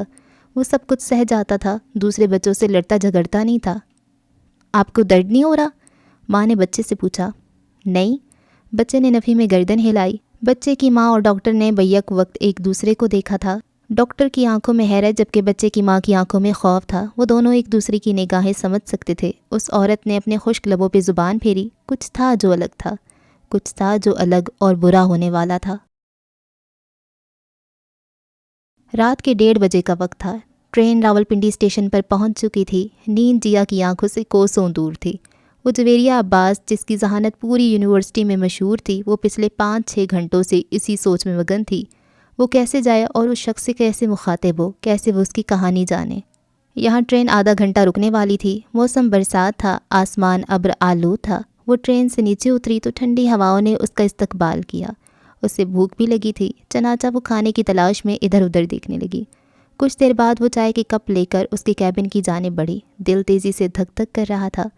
وہ جانتی تھی اس نے اکیلے پورا کیبن بک کیا تھا، تبھی وہ اکیلا سفر کر رہا تھا۔ کچھ دیر بعد وہ کیبن تک پہنچی اور اس نے دروازہ کھولا۔ وہ سامنے ہی شال لپیٹے کھلی کھڑکی سے باہر دیکھ رہا تھا۔ ہوا چلنے کے باعث اس کے ماتھے پر بکھرے بال اڑ رہے تھے۔ کیا میں اندر آ سکتی ہوں؟ اس نے ڈرتے ڈرتے پوچھا تھا۔ آہٹ اور آواز پر اس شخص نے گردن موڑ کر اسے دیکھا۔ یہ وہی آواز تھی جو اس نے شام میں بھی سنی تھی، لیکن پھر نظر انداز کر دی۔ چاند کبھی بادلوں کی اوٹ سے نکل آتا اور کبھی گہرے سیاہ بادل اسے چھپا دیتے۔ وہ اسے خاموشی سے کچھ دیر دیکھتا رہا، پھر بنا کوئی جواب دیے چہرہ واپس کھڑکی کی جانب موڑ لیا۔ ایک سایہ سا جیا کے چہرے پر لہرایا، لیکن پھر اس نے ہمت کی اور خود ہی اس کے سامنے والی سیٹ پر آ کر بیٹھ گئی۔ کیا آپ جانتے ہیں میں آپ کی وجہ سے اس وقت اس ٹرین میں ہوں؟ اس نے بیٹھتے ہوئے ڈسپوزیبل چائے کا کپ اس کی جانب بڑھایا۔ وہ بے تاثر نگاہوں سے اسے دیکھتا رہا۔ میں جانتی ہوں اب آپ کو چائے پسند ہے، تو خاموشی سے اسے تھام لیں۔ وہ ماحول پر چائے کلفت ختم کرنے کی کوشش کرتے ہلکے پھلکے انداز میں کہہ رہی تھی۔ اس نے کچھ نہیں کہا، بس خاموشی سے وہ کپ تھام لیا۔ جی اپنی تمام حسیات سے اسے ہی دیکھ رہی تھی۔ وہ چائے کا کپ ہاتھ میں تھام کر ایک بار پھر سے باہر دیکھنے لگا۔ اس کے ماتھے پر پڑے بال ہوا چلنے کے باعث اڑ رہے تھے۔ جیا نے اس لمحے میں خود کو بے بس پایا تھا۔ جانے کتنے لمحے وہ اسی منظر کو دیکھتی رہی۔ اپنے چہرے پر نظروں کی تپش محسوس کرتے اس نے پلٹ کر جیا کو دیکھا۔ کمال کی بات یہ تھی دونوں کی چائے ٹھنڈی پڑ چکی تھی۔ جیا کے لیے وجہ وہ سامنے بیٹھا شخص تھا، جبکہ جو سامنے بیٹھا تھا وہ اپنی سوچوں میں گم تھا۔ کیا وہ بہت خوبصورت ہے؟ اس سے اپنی جانب سوالیہ نظروں سے تکتے جیا پہلے تو بڑبڑائی، پھر بالآخر پوچھ ہی لیا۔ بہت۔ جیا نے پہلی بار اس کے منہ سے کچھ سنا تھا۔ وہ شاید بے ساختہ کہہ گیا تھا۔ جیا نے ایک گہرا سانس لیا اور چائے کا کپ سیٹ پہ رکھ کر گلا صاف کرتے بولی، میں پہلے بتا چکی ہوں میرے اس وقت یہاں ہونے کی وجہ آپ ہیں۔ میں اپنے فائنل ایگزامز چھوڑ کر آئی ہوں، وہ اس لیے کہ میں آپ کی زندگی پر ایک شارٹ فلم بنانا چاہتی ہوں۔ اس کے لیے ضروری تھا کہ میں آپ بیتی آپ کی زبانی ہی سنتی۔ جیا کی اس بات پر اس نے جیا کو ایسے دیکھا جیسے وہ پاگل ہو گئی ہو یا اس کا دماغ ہل گیا ہو۔ وہ کئی ثانیتوں سے دیکھتا رہا، پھر ہولے سے مسکرا دیا، استہزائیہ مسکراہٹ، جبکہ جیا تو اس کی مسکراہٹ پر پتھر ہوئی تھی۔ کیا کسی نے آپ کو بتایا کہ آپ کی مسکراہٹ اچھی ہے؟ شاید وہ باتونی لڑکی تھی، اس لیے چپ نہیں بیٹھ سکتی تھی۔ جیا کی یہ بات سن کر اس شخص کے ہونٹوں کی مسکان پل بھر میں غائب ہو گئی۔ دماغ ایک بار پھر سے ماضی کے پنوں میں الجھنے لگا تھا۔ تمہیں مجھ میں سب سے اچھا کیا لگتا ہے؟ وہ اشتیاق سے پوچھ رہا تھا۔ میں نے کبھی غور نہیں کیا، اس نے آئس کریم کا چمچ منہ میں ڈالتے لاپرواہی سے جواب دیا۔ وہ ایسی ہی تھی، کبھی غور سے کسی انسان کو تکتی ہی نہیں۔ وہ حیرت اور غم کے ملے جلے تاثرات سے اسے دیکھنے لگا۔ ایسے کیوں دیکھ رہے ہو؟ میں نے سچ میں کبھی غور نہیں کیا آپ پر، وہ خفگی سے بڑبڑائی۔ ہاں تو اب دیکھ لو نا، اور دیکھ کر بتاؤ تمہیں مجھ میں کیا پسند آیا۔ وہ مسکرایا تھا۔ آپ کی ایک بات اچھی ہے کہ آپ سچ بولتے ہیں، فوراً جواب آیا تھا۔ اس کے جواب پر وہ بس اسے گھور کر رہ گیا۔ میں لکس کی بات کر رہا ہوں، وہ بھی خفا ہوا تھا۔ میں جانتا ہوں میں ہینڈسم ہوں، لیکن میں تم سے جاننا چاہتا ہوں۔ اس کی بات سن کر لڑکی نے آئس کریم چھوڑ کر اسے سر سے پاؤں تک گھورا۔ اسے ایسے گھورتے دیکھ کر وہ بے ساختہ ہنس دیا۔ ہاں یہ ہنسی، یہ اچھی ہے، اور بال بھی۔ اس نے انگلی سے اس کے بالوں کی طرف اشارہ کیا۔ اتنا کیوں کھو جاتے ہیں آپ؟ جیا کی آواز پر وہ واپس لوٹ آیا تھا۔ ہونٹوں پر زخمی مسکان ابھری تھی جبکہ آنکھوں میں اذیت تھی۔ غم بانٹنے سے ہلکا ہوتا ہے، وہ سنجیدہ لہجے میں گویا ہوئی۔ جاؤ یہاں سے۔ وہ بولا بھی تو کیا، لہجہ سرد تھا۔ جیا کے دل پر گھونسا سا پڑا تھا، اس کے چہرے پر سایہ سے لہرایا۔ اگلی ہی پل وہ خود پہ قابو پاتے بولی، ایسے نہیں جا سکتی میں، آپ میرے قرضدار ہیں۔ جیا کی بات پر اس کی آنکھوں میں پھر سے سوال ابھر آیا تھا، جیسے پوچھ رہا ہو کہ کون سا قرضہ۔ اس کی اس طرح دیکھنے پر جیا نے نظریں چرائیں، جانے کیوں وہ شخص ساری باتیں آنکھوں سے ہی کرتا تھا۔ آپ دیکھیں نا، ابھی میں نے آپ کو چائے دی، آپ نے کون سا مجھے پیسے دیے، تو آپ میرے قرضدار ہوئے نا، وہ کندھے اچکاتی بولی۔ اس کی آنکھوں نے پھر سے جیا کو پاگل کا کامنٹ دیا تھا، اور یہ قرضہ تب اترے گا جب میں باقی کا سارا سفر آپ کے ساتھ طے کروں گی۔ وہ اپنا فیصلہ سنا چکی تھی۔ جیا کی بات سن کر اس نے سر جھٹک دیا جیسے سنا ہی نہ ہو، اور پھر ٹھنڈی ہو چکی چائے کو ہونٹوں سے لگایا۔ وہ ایسا ظاہر کر رہا تھا جیسے جیا وہاں موجود ہی نہ ہو۔ چند ہی لمحے گزرے تھے جب جیا کی آواز اس کی سماعت سے ٹکرائی۔ کیا آپ کو وہ پہلی ملاقات یاد ہے جب وہ آپ سے ملی تھی؟ کیسی لگ رہی تھی وہ؟ پہلی ملاقات، یہ الفاظ اس کے ذہن میں رقص کرنے لگے تھے۔ وہ بھلا کیسے بھول سکتا تھا وہ پہلی ملاقات؟ آدھا گھنٹہ گزر چکا تھا، ٹرین پھر سے چل پڑی تھی، اور اس کے ساتھ ہی اس کی یادوں کی ٹرین نے رفتار پکڑی۔ مجسمہ سازی۔ راجر اسکرٹن نے کہا تھا کہ ہماری زندگی کا بڑا حصہ عارضی مقاصد کے حصول کے لیے گزرتا ہے۔ روز کی معاشی جدوجہد، آرام یا طاقت پانے کی چھوٹے پیمانے پر کوشش، خوشی اور آسائش کی ضرورت، تاہم ان میں سے کم ہی کچھ یادگار یا دیر پا احساس ہوتا ہے۔ لیکن وقتاً فوقتاً ہم اپنے سکوت سے جھنجھوڑ دیے جاتے ہیں اور ایسی چیز کو پاتے ہیں جو ہماری موجودہ دلچسپیوں اور خواہشات سے زیادہ اہمیت رکھتی ہے۔ کسی قیمتی اور پراسرار حقیقت کا احساس جو ایسے لگتا ہے کہ وہ اس دنیا سے نہیں، یہ خوبصورتی کا تجربہ ہے۔ اس تجربے سے گزرنے والوں کے احساس کو کئی دوسرے لوگ برداشت نہیں کر سکتے اور انہیں طعن و تشنیع کا نشانہ بناتے ہیں۔ یہ تقدیس کی تضحیک، خوبصورتی کے انکار اور بے حرمتی کا کلچر ہے۔ ایسا کلچر یہ دکھانے کی کوشش کرتا ہے کہ تمام انسانی آئیڈیل بے وقت ہیں۔ خوبصورتی کے تجربے کو جیتنا پڑتا ہے، اسے حاصل کرنا پڑتا ہے۔ بے حرمتی اور تضحیک کا بڑھتا کلچر جسے انٹرنیٹ پروان چڑھا رہا ہے، یہ مشکل تر کرتا ہے۔ اس کا شور انسانیت کی کمزور آواز کو ڈبونے کی کوشش کرتا ہے، اور یہاں پر ایک سبق ہے۔ خوبصورتی کی قدر اور مقصد کو بے وقت قرار دینے کی کوشش خود اس کلچر کو بے وقت کر رہی ہے، اور جب کوئی اپنا بے وقت ہونا دکھا دے تو اس کو پھینک دیے جانے کا وقت ہے۔ اس لیے میں کہتا ہوں، اس خوبصورتی کی قدر کرو جو تمہارے اندر ہے، اور اس خوبصورتی کو تخلیق کرو جو تم کر سکتے ہو۔ مجسمہ سازی اس شہر کا پرانا کلچر ہے۔ آپ لوگوں نے دیکھا ہوگا، یہاں پرانی عمارتیں ہمیں بہت زیادہ اٹریکٹ کرتی ہیں۔ اس کی وجہ یہ ہے کہ ہم سوشل میڈیا سے جتنا جڑ گئے ہیں اتنا اکتا بھی گئے۔ اس لیے آرٹ کو وقت دو۔ آپ کو اسکیچنگ میں دلچسپی ہے، اسکیچنگ کریں۔ پینٹنگ پسند ہے، خوبصورت مناظر کو قید کریں۔ لیکن اگر آپ کے پاس مجسمہ سازی ہنر ہے تو ایسے شاہکار تخلیق کریں کہ دیکھنے والوں کی آنکھیں خیرہ رہ جائیں۔ وہ کتنا اچھا بولتا تھا، سب دم سادے اسے سن رہے تھے۔ یہ ایک ہال تھا جہاں کتاروں میں رکھی گئی کرسیوں پر اسٹوڈنٹس بیٹھے۔ یہ وہ سب لوگ تھے جو فارم فل کر کے جمع کروا چکے تھے۔ ماسیل انسٹیٹیوٹ میں عمر کی کوئی حد نہیں تھی۔ وہاں خوبصورتی یا آپ کی تعلیم پر داخلہ نہیں ملتا تھا، بلکہ آپ کو مجسمہ سازی کا کتنا علم ہے اس چیز کو مد نظر رکھا جاتا تھا۔ اس کے ساتھ ایڈمیشن فارم 3 اہم سوال ہوتے تھے جس کے جواب دینا لازمی تھے۔ پہلا سوال، کیا آپ خدا کو مانتے ہیں؟ اس بات پہ یقین رکھتے ہیں کہ اس کائنات کو چلانے والی کوئی ہستی ہے؟ اگر جواب ہاں تو اس کی وجہ بیان کریں۔ دوسرا سوال، آپ کا مذہب کیا ہے؟ تیسرا سوال، ماسیل کے متعلق آپ کیا جانتے ہیں؟ یہ 3 سوال جن کے جوابات پر ماسیل انسٹیٹیوٹ میں ایڈمیشن مل جاتا تھا، صرف ان لوگوں کو جن کے جوابات ماسیل کو پسند آتے تھے۔ آپ سب لوگ اپنا فارم فل کر چکے ہیں، کل شام تک اسٹوڈنٹس کی لسٹ لگ جائے گی۔ آپ سب کو میری طرف سے بیسٹ آف لک۔ وہ پروفیشنل انداز میں مسکرایا تھا۔ وہاں بیٹھی آدھی سے زیادہ لڑکیاں صرف اس لیے ایڈمیشن لینے آئی تھیں کہ مسٹر ماسیل کو قریب سے دیکھنے کا موقع ملے گا۔ وہ اس وقت سرمئی رنگ کی پینٹ اور سیاہ شرٹ میں ملبوس تھا۔ سیاہ بال اچھے سے سیٹ تھے، کلائی میں گھڑی تھی، اس نے ٹائی نہیں لگائی۔ اس کا قد لمبا تھا اور وہ خود بھی اسمارٹ تھا۔ وہ اکثر ہاتھ ہلا کر بات کرتا تھا، ایک ایک پوائنٹ کو اچھے سے بیان کرنا اس کی عادت تھی۔ اس کی ہمیشہ سے ایک روٹین تھی، جب وہاں ایڈمیشن لینے والے اسٹوڈنٹس فارم فل کر لیتے تو وہ ان سے ملاقات لازمی کرتا تھا۔ اس دوران وہ آنے والے نوجوان جو سوشل میڈیا میں گم تھے اور ادھیڑ عمر لوگ جو ہر چیز سے اکتا چکے تھے، سب کو آرٹ سے جڑنے کا کہتا تھا۔ ماسیل کے نزدیک آرٹ انسان کو ڈپریشن سے نکالنے میں مدد کرتا تھا۔ وہ پوری توجہ سے بول رہا تھا جب اچانک ابھرنے والی آواز پر خاموش ہو گیا تھا۔ یہ مارتھا کی آواز تھی۔ وہ کسی کو روکنے کی کوشش کر رہی تھی۔ ایکسکیوز می، آپ ایسے اندر نہیں جا سکتی۔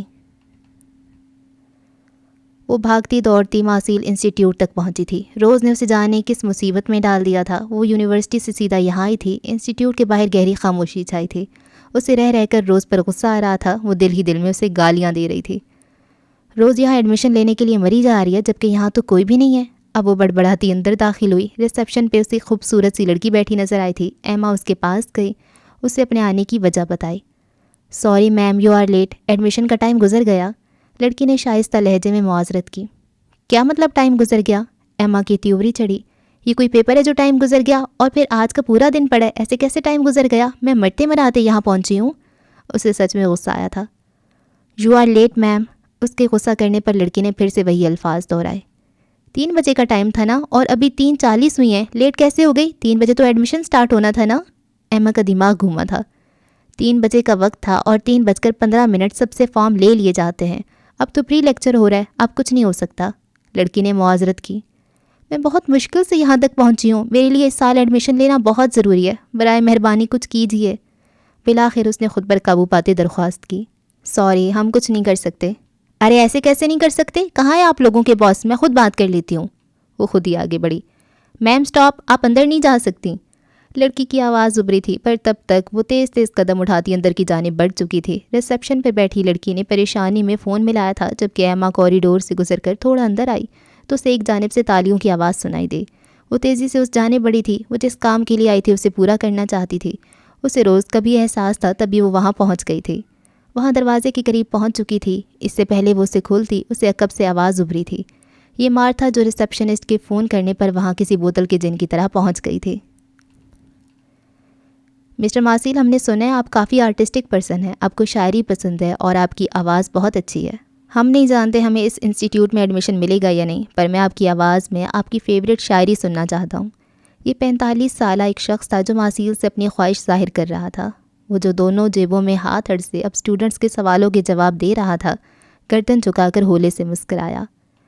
وہ کسی کے کہنے پر کوئی کام مشکل سے ہی کرتا تھا، پر آج اس نے ہاں میں گردن ہلائی اور اپنا فیوریٹ شعر ان کی نظر کیا۔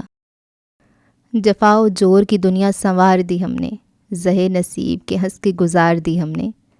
تبھی جھٹکے سے کمرے کا دروازہ کھلا تھا اور ایما اندر داخل ہوئی۔ وہاں کوئی 100 کے قریب اسٹوڈنٹس بیٹھے تھے اور اسٹیج پر ایک لڑکا کھڑا تھا۔ اس نے اتنی عوام کا تصور نہیں کیا تھا۔ وہ ایک پل کو گھبرائی۔ جیسے وہ اندر داخل ہوئی تھی، سب کی نظریں اس پر جم گئیں۔ ماسیل نے سر سے پاؤں تک اس لڑکی کو دیکھا تھا جو ہلکے نیلے رنگ کی پاؤں کو چھوتی ایک ڈھیلی ڈھالی سی گاؤن نما میکسی میں ملبوس تھی، سفید رنگ کے سنیکرز پہنے، کندھے پر بیگ جمائے۔ وہ پریشان نظروں سے اسٹوڈنٹس کو دیکھ رہی تھی، لیکن جس بات نے ماسیل کو چونکنے پر مجبور کیا وہ اس لڑکی کا سر پہ لیا گیا اسکارف تھا۔ وہ ایک ہاتھ میں چھاتا تھامے ہوئے تھی جو بند تھا۔ ماسیل کبھی کسی کے آنے پر اپنی بات ادھوری نہیں چھوڑتا تھا، اس لیے وہ جیبوں میں ہاتھ ڈالے اسٹیج سے نیچے اتر رہا تھا۔ وہاں بیٹھی عوام پوری حیثیت سے اسے سن رہی تھی۔ وہ نے یہ شعر ویلنسین میں سنا رہا تھا۔ اس نے غزل کوئی اور شروع کی تھی، لیکن ایما کو دیکھ کر اس کے لبوں سے کچھ اور ہی پھسلا تھا۔ وہ ہولے ہولے اس کی جانب قدم بڑھا رہا تھا۔ اب وہ ایما کے قریب آ کر کھڑا ہو گیا تھا، اس کے عین سامنے۔ تو نے دیکھی ہے وہ پیشانی، وہ رخسار، وہ ہونٹ، زندگی جن کے تصور میں لٹا دی ہم نے۔ یہ جملہ اس نے ایما کی آنکھوں میں آنکھیں ڈالتے کہا تھا اور یہ بھی اختیار ہوا تھا۔ ایما جس کا دل تھک تھک کر رہا تھا، جیسے ابھی پسلیاں توڑ کر باہر آ جائے گا، اب وہ پوری طرح پزل ہو چکی تھی۔ اسے توقع نہیں تھی کہ ماسیل واقعی اتنا بڑا انسٹیٹیوٹ تھا۔ وہ خاموش کھڑی رہی۔ چند لمحے یوں ہی گزرے۔ ہال میں بیٹھی عوام دونوں کو ٹک ٹکی باندھے دیکھ رہی تھی۔ کون ہو تم؟ ماسیل نے گہری نظروں سے اس کا جائزہ لیتے پوچھا تھا، جبکہ ایما اس کے سوال پر گڑبڑا کر رہ گئی تھی۔ میں آپ کو بتانے اور آپ سے بات کرنے میں ذرا بھی انٹرسٹڈ نہیں ہوں۔ کائنڈلی اپنے باس مسٹر ماسیل سے ملوا دیں مجھے، میں ان سے ریکویسٹ کر لوں گی۔ میرے لیے اس وقت ایڈمیشن فارم لینا بہت ضروری ہے۔ اب کی بار حیران ہونے کی باری ماسیل کی تھی۔ کیا وہ لڑکی ماسیل کو یعنی اسے نہیں جانتی تھی؟ کیا واقعی وہ ویلنسیا میں رہتے ہوئے ماسیل کو نہیں جانتی تھی؟ کیا اس نے کبھی ماسیل کو دیکھا تھا؟ واٹ ربش! ماسیل کے دل پہ گھونسا پڑا تھا۔ ہال میں بیٹھی عوام بھی اسے ایسے دیکھ رہی تھی جیسے وہ کسی اور سیارے سے آ ٹپکی ہو۔ کیا تم ماسیل کو نہیں جانتی؟ پہلے کبھی ملی ہو یا کبھی دیکھا ہے؟ جانے کیوں وہ پوچھ رہا تھا۔ ایما فوراً نہ کہنے لگی تھی، لیکن اگلے ہی پل اس کا ارادہ بدل گیا۔ ہاں میں ملی ہوں، بہت مار ملی ہوں، ان پر گرے بال اچھے لگتے ہیں۔ شاید وہ کچھ زیادہ ہی بول گئی تھی۔ اس بار ہال میں بیٹھی عوام اس کی بات سن کر کھلکھلا دی۔ مسکراہٹ تو ماسیل کے لبوں پر بھی ابھری تھی، لیکن وہ چھپا گیا۔ کس ٹھٹائی سے وہ اس کے سامنے کھڑی جھوٹ بول رہی تھی۔ اب کی بار ماسیل نے سینے پر بازو باندھے اور اگلا سوال کیا۔ اچھا، کب کب اور کہاں کہاں ملی ہو؟ جانے کیوں اسے بات کرنا دلچسپ لگ رہا تھا، لیکن اس سے پہلے وہ کوئی جواب دیتی ماسیل کی نظر اس کے چہرے سے ہٹ کر اس کے اسکارف پر پڑی۔ وہ فوراً بولا، you are looking like a Muslim. یہ بے ساختہ جملہ تھا کیونکہ ایسا کافی سالوں بعد ہوا تھا جب وہاں ایڈمیشن لینے کوئی مسلمان آیا تھا۔ ایما کے چہرے پر ایک سایہ سے لہرایا کیونکہ شدت پسند ہر جگہ پائے جاتے ہیں، لیکن اگلے ہی لمحے اسے غصہ آیا اور وہ اردو میں بڑبڑائی، لگنا کیا ہے بھائی میں مسلمان ہوں؟ کیا بے نیازی تھی، کیا فخر تھا، اور کیا ڈھیٹ پن تھا کہ وہ لیٹ ہونے اور مارتا کے منع کرنے کے باوجود اندر گھس آئی تھی۔ اس کی بڑبڑاہٹ سن کر ماسیل کی مسکراہٹ فوراً غائب ہوئی تھی۔ اب اس کے چہرے پر سخت تاثرات ابھرے تھے۔ تو محترمہ، آپ کو یہ معلوم ہونا چاہیے کہ ماسیل انسٹیٹیوٹ میں مسلم الاؤ نہیں ہے۔ وہ جبڑے بھینچتے بولا تھا، جبکہ وہ تو اس کے اتنے صاف اردو سمجھنے اور بولنے پر ساکت رہ گئی تھی۔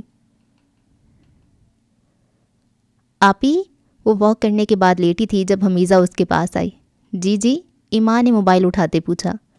پیپروں کے بعد وہ کافی ریلیکس ہو گئی تھی۔ اسے نئی نئی چیزوں کو ایکسپلور کرنا اچھا لگتا تھا اور اس کے لیے وہ اکثر گھنٹوں موبائل یوز کرتی تھی۔ آج جب میں قرآن پاک کا سبق پڑھ رہی تھی تو میں نے کچھ عجیب پڑھا۔ حمیزہ اپنی ساری الجھنیں ایمان سے ڈسکس کرتی تھی اور ابھی بھی جہاں وہ الجھی تھی ایمان کے پاس آ کر لیٹ گئی تھی۔ اچھا، کیا عجیب پڑھا؟ ایمان نے موبائل واپس رکھ دیا اور تھوڑا سا کھسک کر ایمان کو اپنے پاس جگہ دی۔ وہ ایک قوم تھی نا جس پر اللہ نے عذاب بھیجا تھا، آندھی کا عذاب، پھر وہ قوم مٹ گئی اور نام و نشان نہیں بچا۔ ہاں، قوم عاد، ایمان نے لقمہ دیا تھا۔ ہاں وہی، مجھے یہ پوچھنا تھا کہ ہواؤں سے بھلا پوری قوم کیسے مٹ سکتی ہے؟ وہ الجھی ہوئی تھی۔ اس معصوم کا ذہن اس بات میں اٹک گیا تھا کہ پوری قوم ہوا سے کیسے مٹ گئی۔ ایمان کو اس کے سوال کرنے پر بڑا ہی پیار آیا تھا۔ اس نے حمیزہ کو اپنے ساتھ لگایا تھا، لیکن اگلے ہی پل وہ پریشان ہوئی کیونکہ اس نے کبھی سوچا نہیں تھا کہ ایسا کیسے ہوا ہوگا۔ اگر اس کا جواب میں تمہیں صبح دوں تو چلے گا؟ ہاں ہاں ٹھیک ہے، پر ابھی آپ مجھے کچھ دکھائیں، کارٹون یا جادو والی مووی؟ وہ جلدی سے ایمان کا موبائل اٹھاتے بولی۔ ہاں ٹھیک ہے، پر جلدی سونا ہے کیونکہ صبح جلدی اٹھنا ہے۔ آپ اس کی ٹینشن نہ لیں، میں پورے ٹائم پر اٹھ جاؤں گی۔ وہ مسکرائی تو ایمان نے اپنا موبائل اسے دے دیا۔ اسے اب جواب ڈھونڈنا تھا اس سوال کا جو حمیزہ نے اس سے کیا تھا۔ حمیزہ اپنی عمر سے زیادہ سمجھدار تھی۔ وہ ایسی بچی تھی جسے کسی بھی چیز میں ہرانا ناممکن تھا۔ وہ باتیں کرتے نہیں تھکتی تھی، نہ موویز دیکھتے اور نہ گیم کھیلتے۔ وہ ہیری پوٹر کی بہت بڑی فین تھی اور اکثر عجیب و غریب سوال پوچھتی رہتی تھی، لیکن ابھی جو اس نے سوال کیا وہ ایمان کے نزدیک بہت اہم سوال تھا، اس لیے اس کا جواب ڈھونڈنا بہت ضروری تھا۔ جیسے ہی حمیزہ سو گئی، ایمان موبائل اور نوٹ بک اٹھا کر اسی کے پاس ایک سائٹ پر بیٹھ گئی۔ اب اسے ریسرچ کرنی تھی، اس سوال کا جواب ڈھونڈنا تھا جو حمیزہ نے اس سے پوچھا تھا۔ لیکن اس سوال سے پہلے اور بھی سوال ابھرتے تھے جو یہ تھے کہ پہلا سوال، قوم عاد کون تھی؟ سوال نمبر 2، اسے کیوں تباہ کیا گیا؟ لیکن ابھی جواب ڈھونڈنا تھا تو اس بات کا کہ آندھی سے پوری قوم، پورا شہر کیسے مٹ سکتا ہے؟ سورہ ذاریات میں اللہ تعالیٰ فرماتا ہے، اسی طرح عادیوں، قوم عاد میں بھی صرف ہماری طرف سے تنبیہ ہے، جبکہ ہم نے ان پر خیر و برکت سے خالی آندھی بھیجی۔ وہ جس چیز پہ گرتی تھی اسے وہ سیدھا ہڈیوں کی طرح چورا چورا کر دیتی تھی۔ اور سورہ فصلت میں، پس قوم عاد نے زمین میں ناحق تکبر کیا اور کہا، ہم سے طاقت میں کون زیادہ ہے؟ کیا انہوں نے دیکھا نہیں کہ اللہ نے جس نے انہیں پیدا کیا ہے وہ ان سے طاقت میں کہیں بڑھ کر ہے؟ وہ ہماری آیتوں کا انکار کرتے رہے۔ بس ہم نے ان پر منحوس دنوں میں تیز آندھی بھیجی تاکہ ہم انہیں ذلت کے عذاب کا مزہ دنیا کی زندگی میں چکھا دیں، اور آخرت کا عذاب تو اور بھی ذلت کا ہے اور ان کی مدد نہ کی جائے گی۔ آندھی یعنی ہوا۔ ہوا کیا ہے؟ ہوا ایک ایسا لفظ ہے جو لاطینی ونڈ سے مشتق ہے جس کا مطلب ہے ہوا، اور یہ ایک ہندوستانی یورپی جڑ سے ہے۔ ہوا کو موجودہ بہاؤ یا ہوا کی طاقت سمجھا جاتا ہے جو قدرتی وجوہات کی بدولت فضا میں پیدا ہوتا ہے، لہٰذا اس کو موسمیات کے ایک رجحان کے طور پہ کہا جا سکتا ہے جو کرۂ ارض کی گردش اور ترجمے کی ان حرکتوں سے ماخوذ ہے۔ جبکہ ونڈس رومن میں ایک دیوتا نام تھا، ہوا کا دیوتا، یوں ہوا اور ونڈ کا لفظ وہیں سے نکالا گیا۔ یہ وہ بچپن سے سنتی اور پڑھتی آ رہی تھی کہ ہوا مختلف گیسوں کا مجموعہ ہے، لیکن ہوا اتنی طاقتور کیسے ہو گئی کہ پورا شہر مٹا گئی؟ کیسے؟ ہوائیں، جن کی طاقت کا اندازہ قرآن پاک سے ہوتا ہے کہ ہوائیں نرمی سے بھی چلتی ہیں اور وہ توڑ اور بکھیر بھی سکتی ہیں۔ ہوائیں وہ طاقت ہیں جو زمین کی شکل کو بدل سکتی ہیں، ربیع الخالی صحرا اور نمیبیا کے صحرا میں بڑے بڑے ریت کے ٹیلے راتوں رات ایک جگہ سے دوسری جگہ صرف ہوا کی قوت سے شفٹ ہو جاتے ہیں۔ اس کے علاوہ ہواؤں کے بہت سے فائدے ہیں۔ ہوا بارشیں لاتی ہیں، پودوں کو انسانوں کی زندگی مہیا کرتی ہیں، لیکن کیا ہو اگر یہی ہوا آؤٹ آف کنٹرول ہو جائے تو؟ اسے یاد ہے اس نے ہائیڈرو میٹرولوجی میں پڑھا تھا، ہوا کا صرف ایک تیز جھونکا گسٹ کہلاتا ہے، لیکن ہر منٹ میں چلنے والے تیز جھونکے سکوالز اور پھر اس کے بعد اپنی رفتار کے حساب سے انہیں گیل، سٹارم اور ہوریکینز کہتے ہیں۔ اب ایمان اپنی ہائیڈرو میٹرولوجی کی کتاب کھولے بیٹھی تھی، وہ اپنی پوری دل جمعی سے ریسرچ کر رہی تھی۔ ہوا، اس کی اقسام اور اس سے اٹھنے والے طوفان، وہ سب کو باری باری اسٹڈی کر رہی تھی۔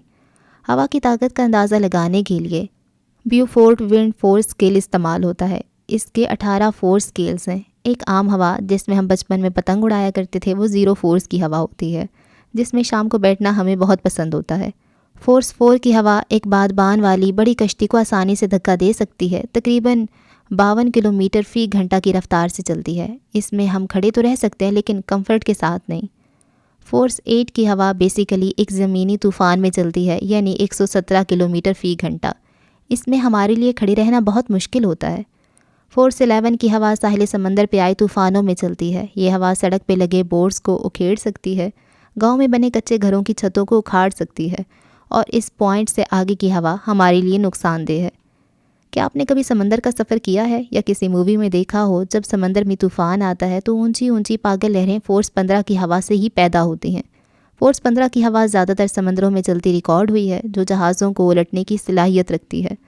اگر آپ کو ایک آسان سا فارمولا دیا جائے تو یوں سمجھ لیں، 43 کلومیٹر فی گھنٹہ سپیڈ والی ہوا ہماری بجلی کی تاروں کو ڈسٹرب کر سکتی ہے، ان میں سے کچھ تاریں ٹوٹ سکتی ہیں۔ 100 کلومیٹر کی رفتار والی ہوائیں پارکنگ میں کھڑی گاڑیوں کو دھکا دے سکتی ہیں۔ ایسی 250 کلومیٹر فی گھنٹہ پہنچ پر جانے والی ہوا ایک عام عمارت والے گھر کو زمین بوس کر سکتی ہے، اور ایک دفعہ اس کی رفتار 324 کلومیٹر فی گھنٹہ سے بڑھ جائے تو پھر کسی بھی مین میڈ عمارت کا ایک ہی مقدر ہوتا ہے: مکمل تباہی، یعنی ٹوٹل ڈسٹرکشن۔ بس، یا اس سے آگے بھی کچھ ہو سکتا ہے؟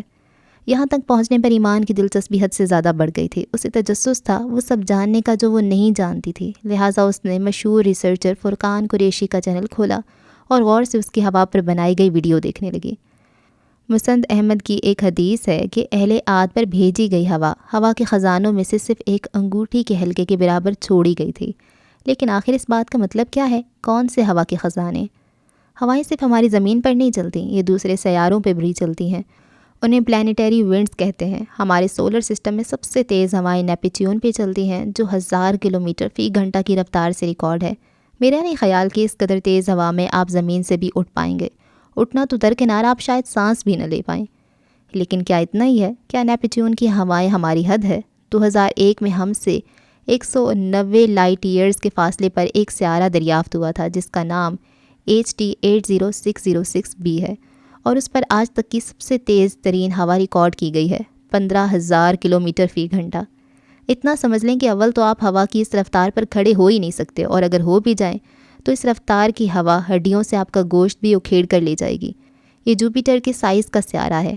آج تک کائنات میں انسان نے ہوا کی جو سب سے تیز ترین رفتار تھیورائز کی ہے وہ IGR J17091364 نامی بلیک ہول کے گرد چلنے والی ہے۔ اس بلیک ہول کے گرد چلنے والی ہوا 3 کروڑ 20 لاکھ کلومیٹر فی گھنٹہ کی رفتار سے چل رہی ہے۔ گائز، یہ روشنی کی رفتار کا 3% ہے، اور اس رفتار کی ہوا میں آپ شاید اپنی آنکھوں کے سامنے اپنے خون کے خلیوں کو بھی بکھر جاتے ہوئے دیکھیں گے، میٹافوریکلی۔ شاید اب آپ کو اندازہ ہو گیا ہوگا کہ حدیث کے مطابق ہوا کے خزانے کیا ہو سکتے ہیں۔ اب ہم اپنے سوال کی طرف واپس آتے ہیں کہ ہوا سے پورا شہر کیسے مٹ گیا۔ سورہ قمر میں اللہ تعالیٰ فرماتے ہیں، قوم عاد نے بھی جھٹلایا تھا، پھر دیکھا ہمارا عذاب اور ڈرانا کیسا تھا۔ بے شک ہم نے ایک دن سخت آندھی بھیجی تھی جس کی نحوست دائمی تھی، جو لوگوں کو ایسا پھینک رہی تھی کہ گویا وہ کھجور کی جڑ سے اکھڑے ہوئے پیڑ ہیں۔ اور سورہ حقہ میں فرمایا کہ وہ ان پر 7 راتیں اور 8 دن لگاتار چلتی رہیں۔ اگر تو موجود ہوتا، اس قوم کو اس طرح گرا ہوا دیکھتا کہ گویا کہ گری ہوئی کھجوروں کے تنے ہیں۔ یہ ہوا بانجھ تھی اور اس میں بارش نہیں تھی، وہ انہیں اکھڑے ہوئے کھجور کے تنوں کی طرح چھوڑ رہی تھی۔ سورہ زاریات کے مطابق وہ جس چیز سے بھی گزرتی اسے رمیم کی طرح کر دیتی، یعنی ڈس انٹیگریٹڈ۔ جو کسی چیز کو نہ چھوڑتی جس پر سے وہ گزرتی، مگر اسے بوسیدہ ہڈیوں کی طرح کر دیتی۔ ابن عمر رضی اللہ عنہ کہتے ہیں کہ وہ جانوروں کو اٹھا کر اوپر تک لے جاتی تھی۔ پھر سورہ حام میم السجدہ کے مطابق اس ہوا میں چمک اور کڑک بھی تھی، اور اس کے بعد ان کے گھروں میں کچھ دکھائی نہ دیتا تھا۔ ان سارے حوالہ جات کو ایک جگہ رکھنے پر قدرت کے 4 بھیانک فینومنا سامنے آتے ہیں، جن میں سب سے پہلا ڈسٹ اسٹارم ہے۔ آپ میں سے بہت سے لوگ اس سے واقف بھی ہوں گے۔ یہ ہوا کا وہ طوفان ہے جس میں ریت، مٹی اور گرد و غبار ہو۔ یہ قحط کے مہینوں میں پیدا ہوتا ہے، جیسا اہل عاد کے ساتھ ہوا۔ اس میں دم گھٹنے سے موت بھی واقع ہو سکتی ہے، اور اس میں کچھ دکھائی بھی نہیں دے رہا ہوتا۔ دوسرا فینومنا ڈسٹ ڈیول ہے۔ ان سے وہ لوگ واقف ہوں گے جو میدانی یا صحرائی علاقوں میں رہتے ہیں، جیسا کہ قوم عاد رہتی تھی، کہ اکثر ہوا میں گھومتا ہوا ایک بھنور بن جاتا ہے۔ ویسے تو یہ نقصان دہ نہیں ہوتا، لیکن 2003 میں ایک ڈسٹ ڈیول نے ایک ڈبل سٹوری مکان کو اپنی جگہ سے اکھیڑ دیا تھا، اور جب اس میں ریت کے ذرات شامل ہو جائیں تو الیکٹریکل چارج ہو جانے کی وجہ سے اس میں کڑک بھی پیدا ہو جاتی ہے۔ تیسرا فینومنا فائر اسٹارم کا ہے۔ جب کسی جگہ ٹمپریچر حد سے زیادہ ہو جائے اور وہاں خشک سالی بھی ہو تو اسٹیک ایفیکٹ کی وجہ سے اس جگہ تمام طرف سے ہوا آ کر جمع ہونا شروع ہو جاتی ہے، اور نتیجہ ایک گھومتی ہوئی آگ کے بھنور کی صورت میں نکلتا ہے۔ خشک، بارش سے خالی اور صرف تباہی لانے والی ستون جیسی ہوائی آگ کا بھنور۔ لیکن میری تحقیق میں شاید سب سے خوفناک طریقے سے آؤٹ آف کنٹرول ہوتی ہوائیں ایک ٹورنیڈو کی شکل میں ہوں۔ سب سے تیز یعنی F5 کیٹیگری کا ٹورنیڈو، جس میں ہوا کی رفتار 450 کلومیٹر فی گھنٹہ سے بھی اوپر کراس کر جاتی ہے، جو آخری دفعہ 1925 میں امریکہ میں آیا تھا اور 352 کلومیٹر تک گھومتا تباہی پھیلاتا رہا تھا، جو دیکھنے میں خود بھی ستون جیسا ہوتا ہے۔ ایک 3 کلومیٹر چوڑا بدترین اور ڈسٹرکٹیو ہوا کا ستون، اور یوں لگتا ہے کہ جیسے اس قوم عاد پر یہ ساری ہوائیں ایک ساتھ لیکن اپنی انتہائی شدید حالت میں نازل ہوئی ہوں گی۔ قوم عاد کو ہوا نے کیسے مٹا دیا یہ اسے سمجھ آ گیا تھا، لیکن کیوں؟ اب ایک نیا سوال سامنے تھا، اور پھر ابھی تو سفر کی شروعات ہوئی تھی، اب یہ اسے بہت کچھ کھوجنا تھا۔ قوم عاد جو ایک مت بن گئی تھی، اسے اس کے بارے میں بہت کچھ جاننا باقی تھا۔ اوکے جی، تو ہم ناول ماسیل کی فرسٹ ایپیسوڈ کو یہاں پہ ختم کرتے ہیں۔ اچھا، ایپیسوڈ کے بارے میں بات کر لیتے ہیں۔ مجھے ابھی تک تو کچھ خاص سمجھ نہیں آ رہی ہے، کیونکہ ابھی ساری چیزیں پارٹس میں ہیں، چھوٹے چھوٹے پیسز ہیں۔ جب یہ سارے پیسز جڑ جاتے ہیں تب ناول سمجھ میں آتا ہے۔ ابھی تو یہ بھی نہیں پتہ چل رہا کہ کون سا پاسٹ چل رہا ہے اور کون سا پریزنٹ ہے۔ کچھ چیزیں جو مجھے سمجھ میں آئی ہیں وہ میں آپ کے ساتھ شیئر کرتی ہوں۔ ایک لڑکی ہے جویریہ، جس کا نک نیم جیا ہے، اور وہ جاتی ہے، وہ اس سے ملتی ہے جبیل سے، اور جبیل آپ کو پتہ ہے کون ہے؟ آر جے، وہی ہے نا جو ہم نے سلفائٹ میں پڑھا تھا۔ آر جے جو کہ سنگر ہوتا ہے، پھر بعد میں وہ ایک عالم بن جاتا ہے، روحان، اس کا نام ہوتا ہے روحان جبیل۔ یاد آ رہے؟ میرے خیال سے یہ وہ وہی والا ہی جبیل ہے۔ اور وہ لڑکی کون ہے جو کہ پاگل خانے میں ہے، جس کو سفید اور سیاہ رنگ سے ڈر لگ رہا ہے؟ وہ تو اس کی وائف ہے، اگر تو پھر وہی ہے نا۔ اس کی وائف کا کیا نام تھا؟ مجھے بھول گیا ہے۔ یہ وہ ہے، اور یہ اس حالت میں کیسے پہنچی ہے؟ ان کا تو بڑا اچھا کپل تھا، وہ دونوں سلفائٹس تھے، دونوں ہی سمارٹ تھے۔ اور اچھا، یہ ایک سمجھ لیتے ہیں کہ یہ وہ دونوں ہیں۔ اور ایک لڑکی ہے ایمان یہی والی لڑکی ہے جو کہ یہاں پر چیزیں ڈھونڈ رہی ہے، اور اس کی حمیزہ اس کی کزن ہے، اس سے جو پوچھ رہی ہے تو وہ اس کا آنسر ڈھونڈ رہی ہے، ٹھیک ہے۔ اور اس کی ایک تحریر ہے جو کہ ماسیل نے پڑھی ہے۔ ماسیل کوئی بندہ ہے جو کہ جس کا ہنر ہے کہ وہ چیزیں بناتا ہے، اس کے کیا کہتے ہیں، مجسمہ سازی کرتا ہے، اور وہ میرے خیال سے وہ کوئی اور ملک ہے، اور اس ملک میں ایک لڑکی ہے ایما اور روز۔ مجھے پتہ نہیں کیوں لگ رہا ہے کہ ایما ہی ایمان ہے، کیونکہ نک نیمز ہوتے ہیں نا، تو مجھے لگ رہا ہے یہ ایمان ہی وہاں پر ایما پہنچ کے گئی ہوئی ہے، اور وہاں پر وہ اس کو جو ٹیرٹ بتاتی ہے کہ آپ کچھ ڈھونڈنے آئی ہو یہاں پر، اور وہ اس کے پاس پہنچ گئی۔ مجھے لگتا ہے کہ وہ ایمان ہی ہے، وہ بعد میں پتہ چلے گا۔ تو ایک ماسیل ہے۔ اچھا، اور کیا ہے؟ اور ایک جو بچی ہے جس کے ساتھ جو کہ ڈرتی رہتی ہے، 9th کلاس میں وہ ڈائری لکھ رہی ہوتی ہے اور اسے وہ ڈانٹتا ہے کوئی بندہ، وہ کون ہے؟ اور درمیان میں یہاں پہ کوئی بچہ بھی تھا جس کو درد نہیں فیل ہو رہا، وہ کون ہے؟ وہ شاید ماسیل ہوگا، اور وہ بچی وہ شاید ایمان ہو بھی سکتا ہے۔ خیر، جب یہ ان کا سمجھ آ جائے گی نا کہ کون کیا ہے تب مزہ آئے گا۔ اب باقی یہاں پر ابھی کچھ نہیں کہہ سکتی، ابھی میں کچھ بھی کسی کے بارے میں بھی نہیں کہہ سکتی، بہت ہی ابھی ہم بہت ہی اسمال لیول پہ ہیں. تو دیکھتے ہیں جی آگے کیا ہوتا ہے. آپ نے اگر ابھی تک ہمارے چینل کو سبسکرائب نہیں کیا ہوا تو کیا کر رہے ہیں یار، جلدی سے کر لیں چینل کو سبسکرائب. اللہ حافظ.